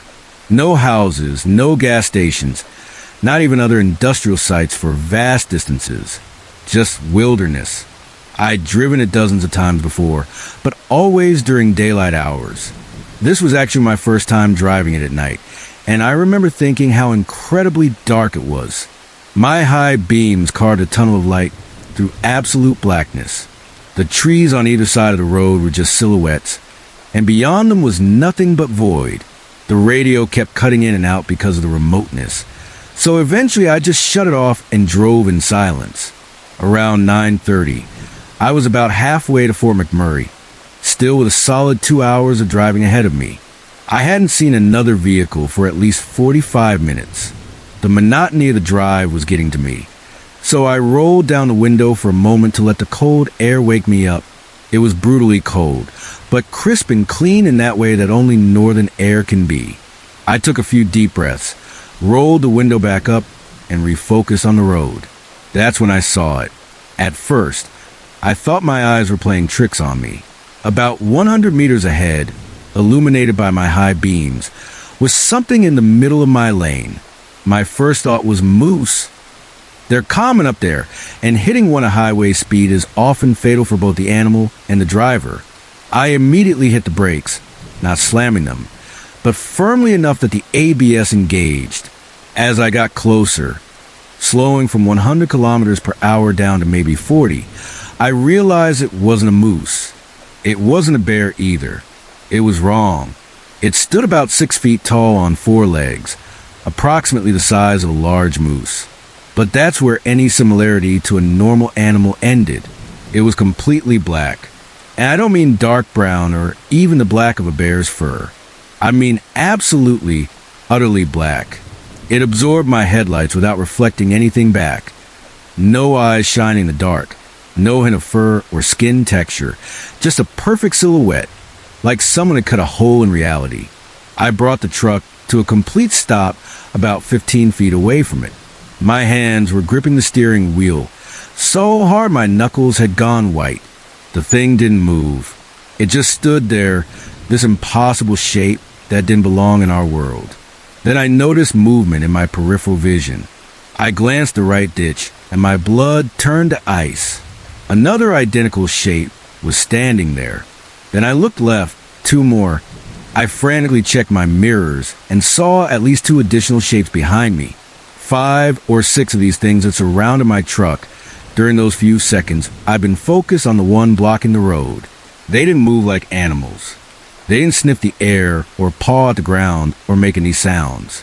They just existed, perfectly still, perfectly black. The longer I stared, the more wrong they felt. My mind couldn't process what I was seeing. It was like looking at a glitch in reality. I felt this overwhelming sense of dread wash over me. It wasn't just fear. I've been scared before. This was primal. Every cell in my body was screaming at me to get away. My breath was coming in short gasps, and I could hear my heart pounding in my ears. I've never believed in the supernatural, but in that moment, I knew with absolute certainty that these weren't animals. They weren't physical creatures in any sense I could understand. They were absences, places where something had removed pieces of reality. The one in the road shifted slightly. It didn't move like a four-legged animal should. It was more like watching a shadow change position when a light source moves, except there was no light source to explain it. That broke my paralysis. I yanked the wheel to the left, cutting around the shape in the road, and floored the accelerator. The truck's tires spun on the asphalt before finding grip, and I swerved back into my lane. Once I was past the thing, I didn't look in my mirrors. I couldn't. I just drove, pushing the truck as fast as I dared on the dark highway, sweating despite the cold. My hands were shaking so badly I could barely keep the wheel steady. For what felt like hours, but was probably 20 minutes, I drove like a madman, constantly checking my mirrors to see if those things were following me. I never saw them again that night, but the feeling of being watched didn't leave me. I finally reached a gas station in a small town, one of those 24-hour places that caters to long-haul truckers.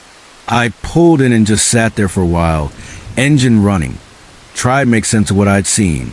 The gas station was like an island of normality in the midst of my panic. The fluorescent lights, the clerk behind the counter reading a magazine, a couple of truckers drinking coffee. It all seemed impossibly ordinary after what I'd experienced. I went inside on shaky legs and bought a coffee I didn't need.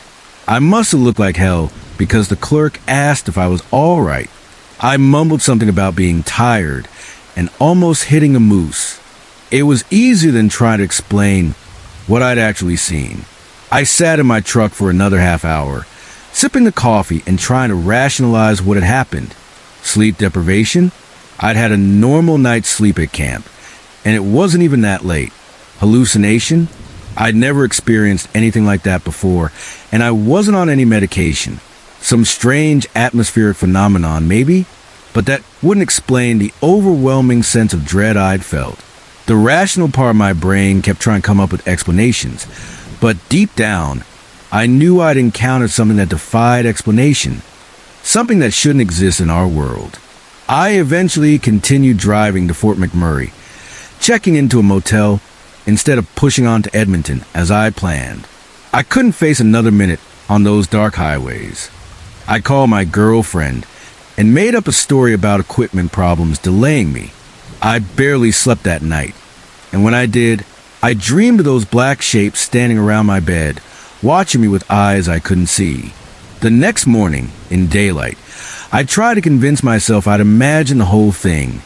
Stress, exhaustion, and hypnotic nature of night driving had combined to create a waking nightmare. That's what I told myself. But I know what I saw. The drive back to Edmonton the next day was uneventful. But I couldn't shake the feeling that something had fundamentally changed, that I had glimpsed something I wasn't meant to see. I quit my job with Petro North the following week, making up some excuse about wanting to be closer to home. The truth was, I couldn't face the prospect of driving that highway again, especially at night. I've talked to other oil field workers since then, carefully bringing up strange experiences on northern roads without revealing too much of my own story. Most just laugh it off, but a few got quiet. One guy, an older mechanic who'd worked the fields for 30 years, just nodded and said, "Some things out there don't have names, son." I researched northern Canadian folklore, indigenous legends, even cryptozoology, trying to find something that matches what I saw. The closest I've come is a concept of Wendigo from Algonquian folklore, but that doesn't quite fit either. What haunts me most isn't just what I saw, but the feeling I had in that moment, that these things were aware of me, that they made a conscious decision to let me pass, that they could have done otherwise. I still drive for work sometimes, but I never take rural roads at night anymore.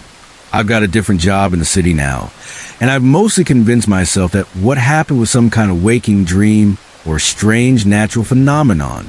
Mostly.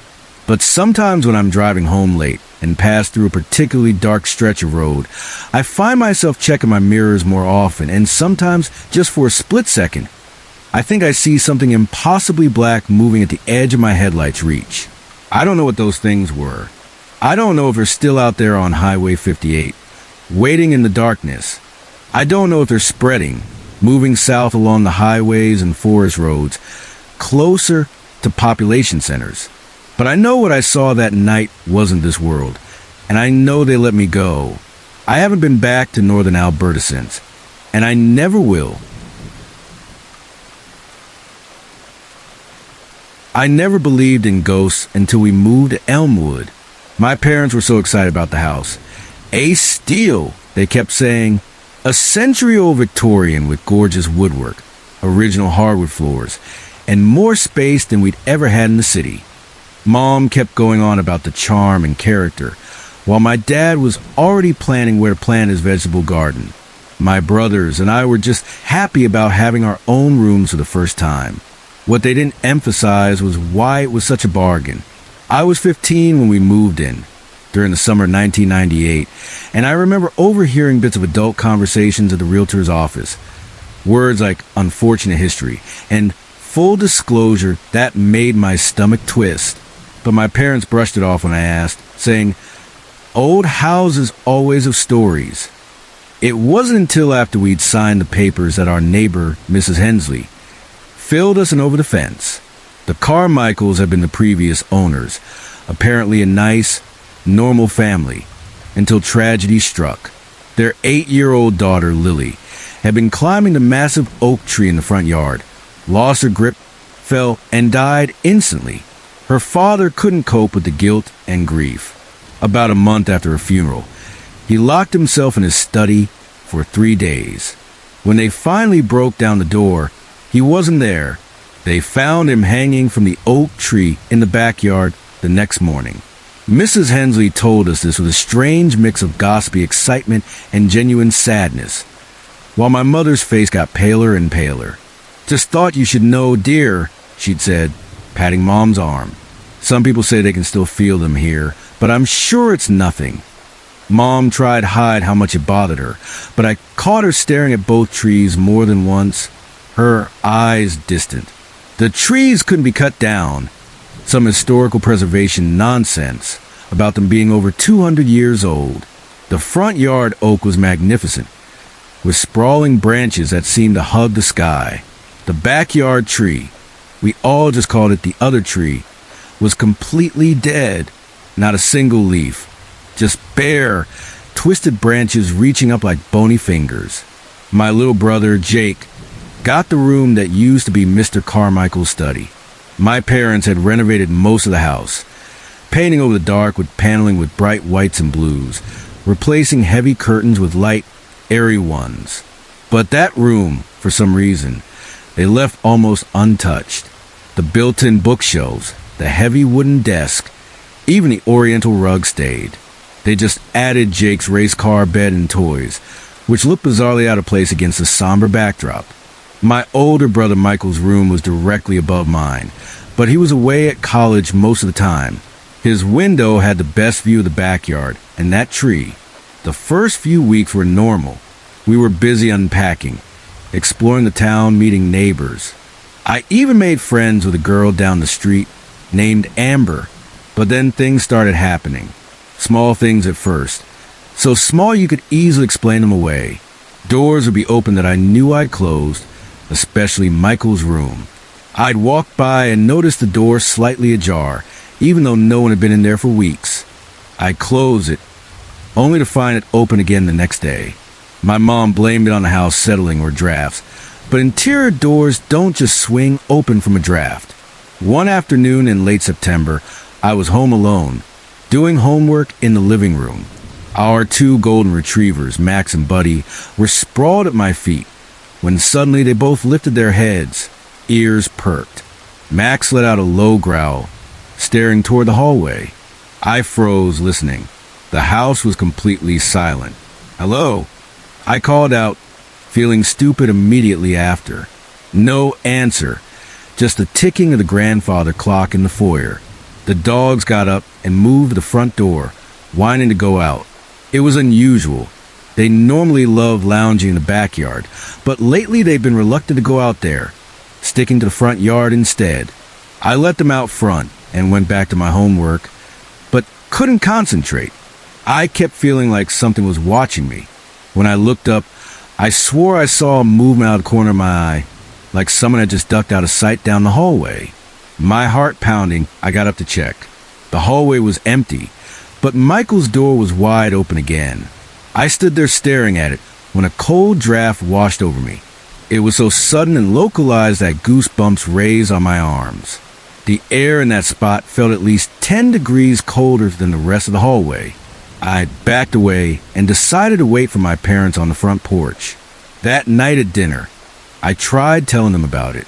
"I think there's something weird about Michael's room," I said, pushing peas around my plate. My dad barely looked up from his pot roast. "Like what, sweetheart?" "The door keeps opening by itself, and today there was this cold spot right outside it." Mom and Dad exchanged one of those parental glances, the kind that communicated entire conversations without words. "Old houses have drafts," Mom said finally, "and uneven floors. Doors swing open if they're not latched properly." Jake, who was 11, piped up, "My room gets cold too sometimes, especially by the desk." Now my parents looked concerned. "We'll have someone check the heating vents," Dad said, but I could tell he was just trying to reassure us. I wanted to believe him, but I couldn't shake the feeling that there was more to it. The incident in the basement happened about a month after we moved in. I was doing laundry. Mom had finally decided I was old enough to handle washing my own clothes after I turned a load of whites pink for the third time. The basement was unfinished, with exposed beams and a concrete floor, lit by a single bare bulb hanging from the ceiling. I was sorting whites from colors when I felt something tug at my ear. Not hard, but definitely a tug, like when someone's trying to get your attention. I spun around, expecting to see Jake playing a prank, but there was nobody there. Just a washing machine, the old wooden chair where I'd set my laundry basket, and stacks of moving boxes we still hadn't unpacked. "Jake!" I called out, my voice echoing against the concrete walls. "This isn't funny." Silence. I turned back to the laundry, my hands shaking slightly. I was just being silly, I told myself. Probably just caught my earring on my hair or something. Then I heard it. A loud crack that made me jump and yelp. I whirled around to see the wooden chair, the one that had been holding my laundry basket, broken clean in half. The basket had tumbled over, spilling my clothes across the floor. The chair looked like someone had taken an axe to it, split right down the middle, but there was no one there. No one at all. I left everything, the clothes, the broken chair, even the running washing machine, and ran upstairs, slamming the door behind me. I was crying by the time I reached the kitchen where my mom was preparing dinner. The chair just broke. There was no one there. I sobbed, trying to catch my breath. Mom set down her knife and looked at me with concern. "Slow down, honey, what happened?" I told her everything. The tug on my ear, the chair splitting in half. I expected her to dismiss it like she had with the doors. But something in my face must have convinced her I wasn't making it up. "That old chair was probably rotted through," she said, but she didn't sound convinced. "Wood gets brittle with age." "It didn't just collapse, Mom. It split like something broke it on purpose." She pursed her lips, then surprisingly said, "I'll go check it out with you."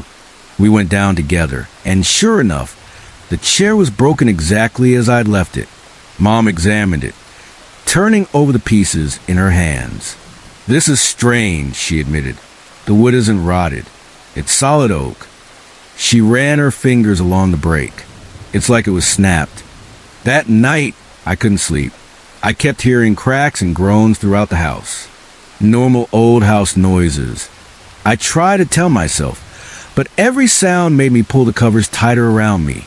Around 3 o'clock in the morning, I heard footsteps in the hallway. Heavy, deliberate steps that couldn't belong to Jake or my mom. They stopped right outside my door.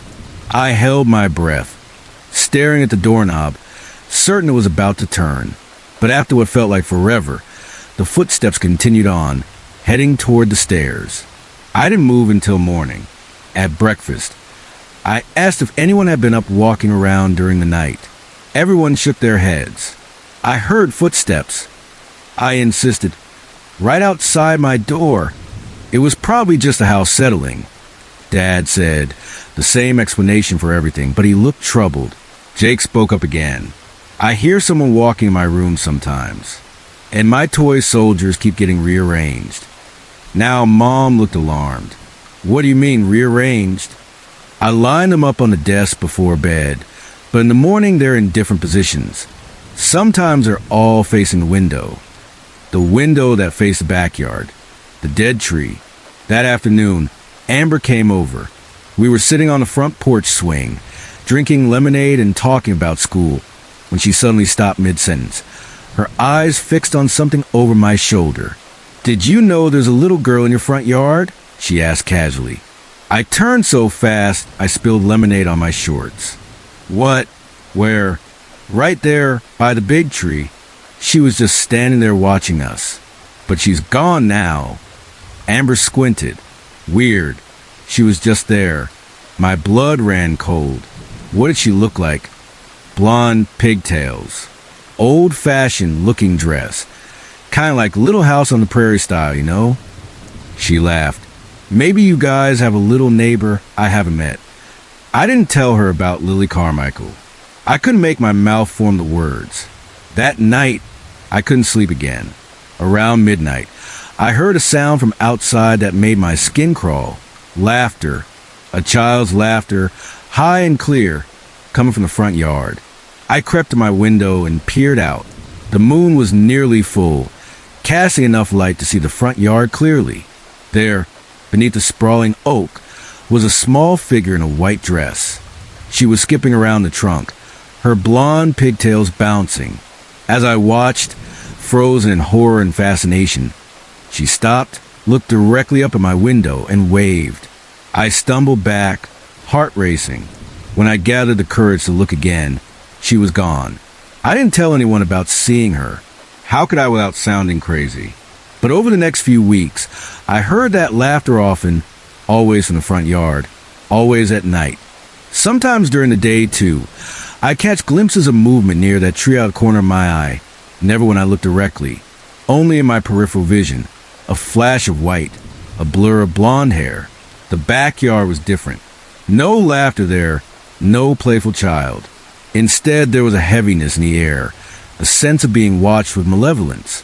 The dogs refused to go near that dead oak tree, pulling at their leashes and whining if we tried to bring them close. Even the birds avoided it. No nests, no perching, nothing. One evening, I was in the kitchen doing dishes when I glanced out the window and saw a tall, dark shape standing beneath the dead tree. Not a child. A man, tall and thin, his face obscured in shadow. I blinked and he was gone, but the feeling of being watched remained. I started avoiding the backyard altogether. If I needed to go out that way, I'd run, keeping my eyes fixed on the ground, never looking toward that tree. I couldn't explain the dread it filled me with, a cold, sick feeling in the pit of my stomach. Jake was having nightmares almost every night. He'd wake up screaming about the man at the desk. My parents would rush in to comfort him, and he'd be sitting up in bed, pointing at the old wooden desk in the corner. He sits there and watches me. Jake would sob. He's so sad and angry. My parents talk about selling the house, but the real estate market had taken a downer. We were stuck, at least for a while. Things escalated on a night when my parents were at a dinner party, and I was babysitting Jake. We were watching a movie in the living room when all the lights went out. No storm, no warning, just sudden darkness. "It's okay," I told Jake, feeling for my phone to use as a flashlight. Probably just a circuit breaker. But before I could find it, we heard it. Heavy footsteps coming down the stairs. Slow, deliberate steps. Jake grabbed my arm, his fingers digging in painfully. "He's coming," he whispered. The temperature in the room plummeted. I could see our breath fogging in front of our faces. The footsteps reached the bottom of the stairs and started down the hallway toward the living room. "Run," I told Jake, pulling him off the couch. "Front door now." We scrambled in the dark, knocking into furniture, Jake whimpering beside me. As we reached the foyer, the front door swung open by itself. Standing in the doorway was a silhouette of a small girl. Jake screamed. I froze, caught between two impossibilities. The footsteps behind us stopped. For a moment, everything was still. Then, from outside, came that familiar laughter, the little girl's laughter, playful, innocent. The silhouette in the doorway beckoned to us. "She wants us to go outside," Jake whispered. Every instinct told me to grab Jake and run upstairs, lock ourselves in my parents' room, and call 911. But the footsteps behind us had started again, closer now, and something about the little girl didn't feel threatening, just sad, lonely. I made a split-second decision. "Come on," I said, pulling Jake toward the door. As we stepped onto the porch, the door slammed shut behind us. The little girl was now by the big oak tree, visible in the moonlight, a real, solid-looking child in an old-fashioned dress, blonde hair and pigtails. She couldn't have been more than 8 years old. "Lily?" I called out, my voice shaking. She nodded, then pointed urgently at the house. From inside came a tremendous crash, like furniture being thrown. The windows rattled. Jake clutched my hand, trembling. "What does she want?" he whispered.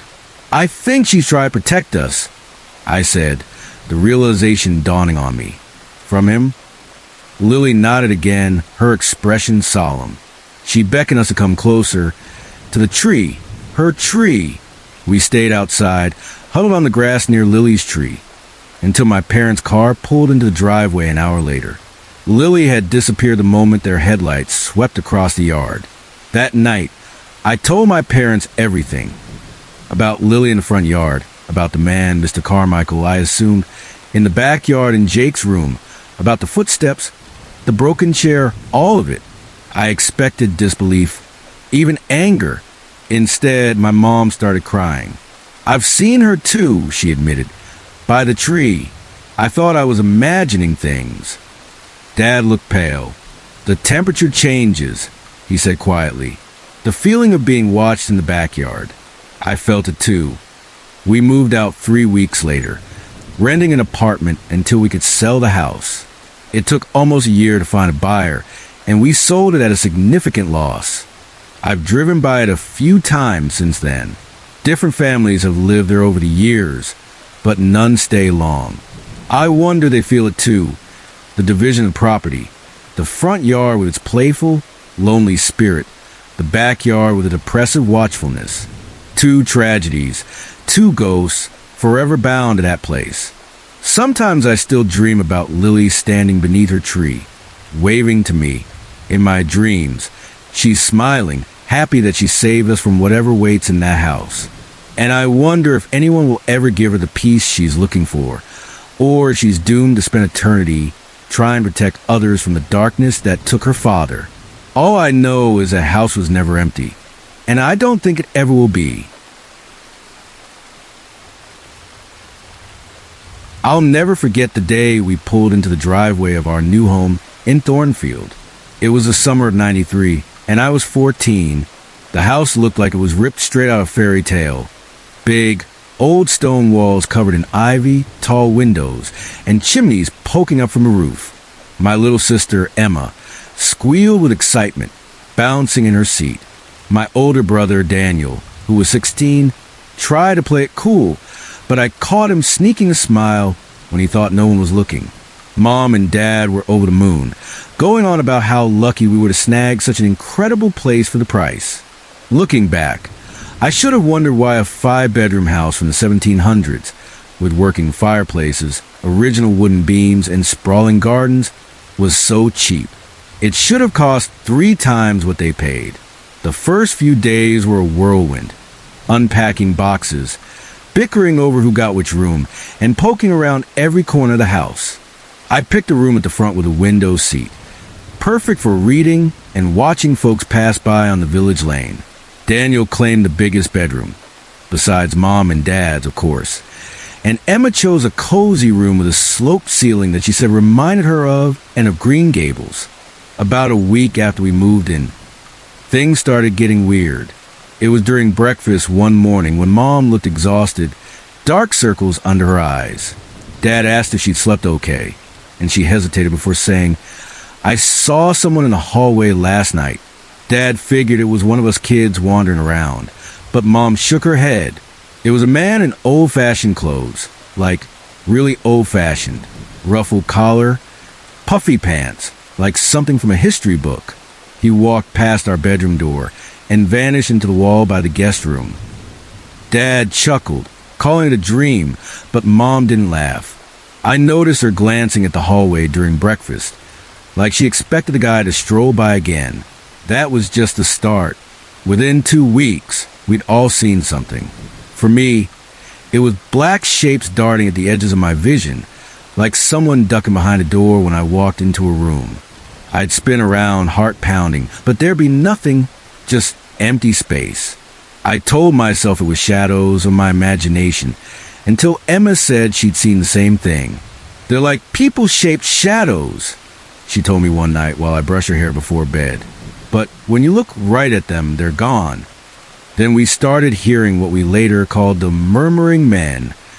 The first time I heard them, I thought Dad had left the TV on downstairs. It was around midnight, and I was heading to the bathroom.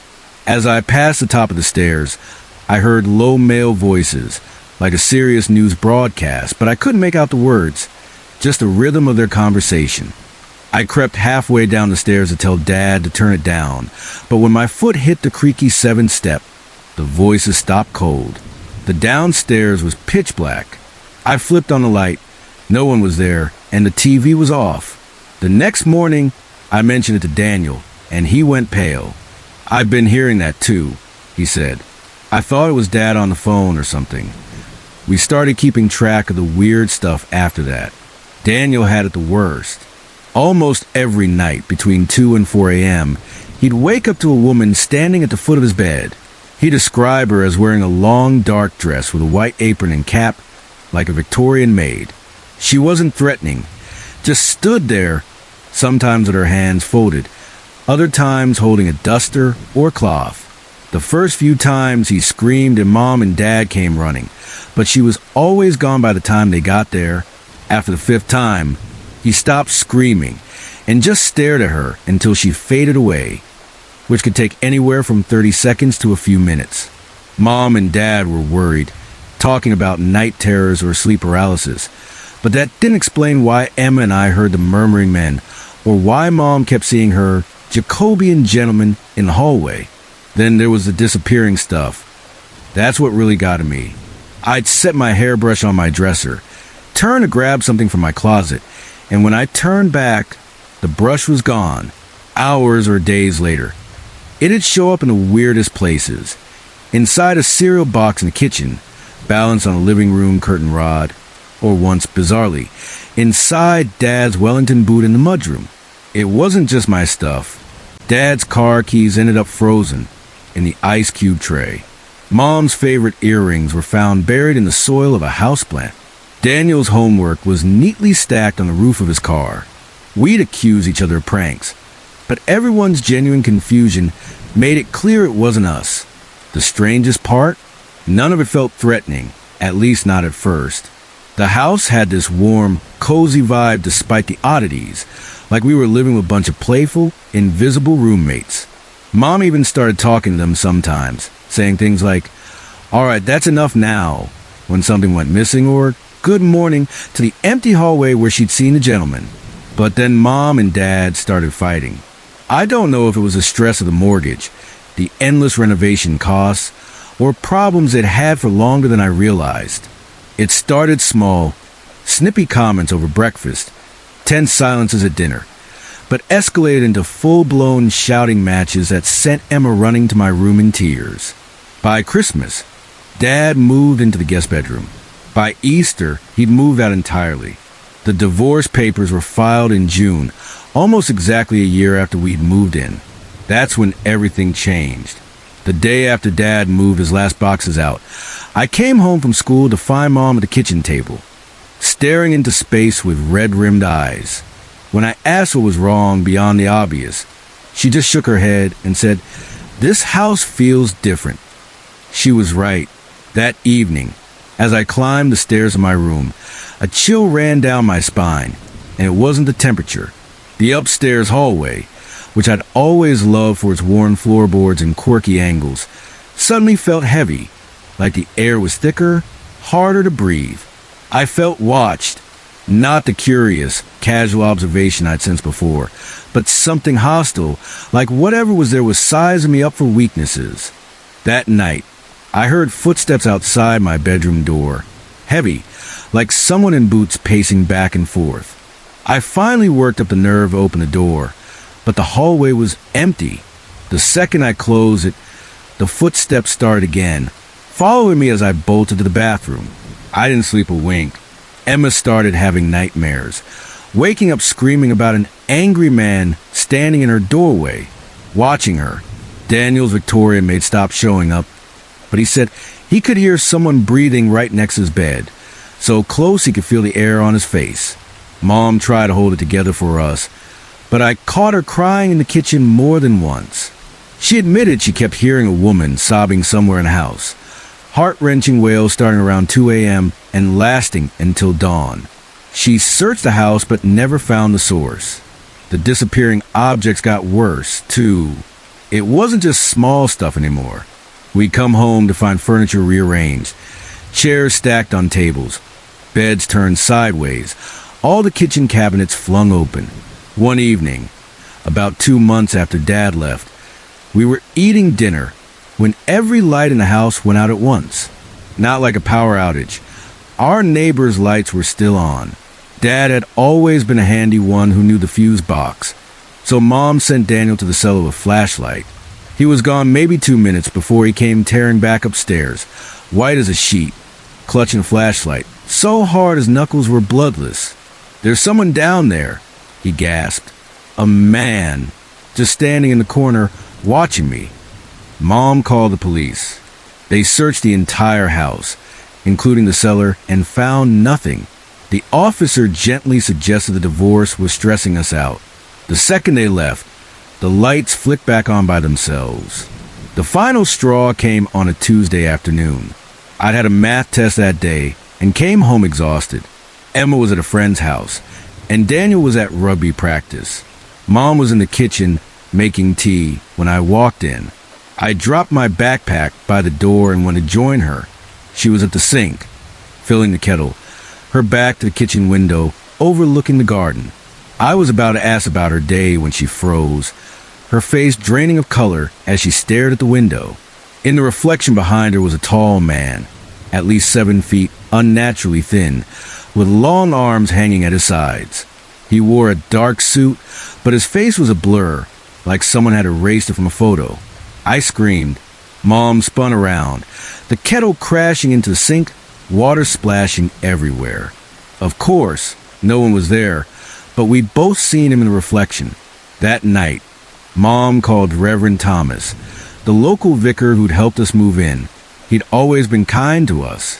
He came the next evening with a small leather case and a serious look. He didn't make a big show of it. No dramatic exorcism like in the movies. He just walked through the house, room by room, sprinkling holy water in the corners and saying prayers in a calm, steady voice. He lingered in the hallway, the stairs, Daniel's room, and the cellar. Before he left, he gave Mom a small silver cross and told her to hang it over the front door. "Houses like these have long memories," he said. "Sometimes they need reminding that times have changed."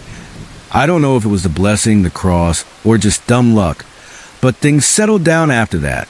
The footsteps stopped. The murmuring men went quiet.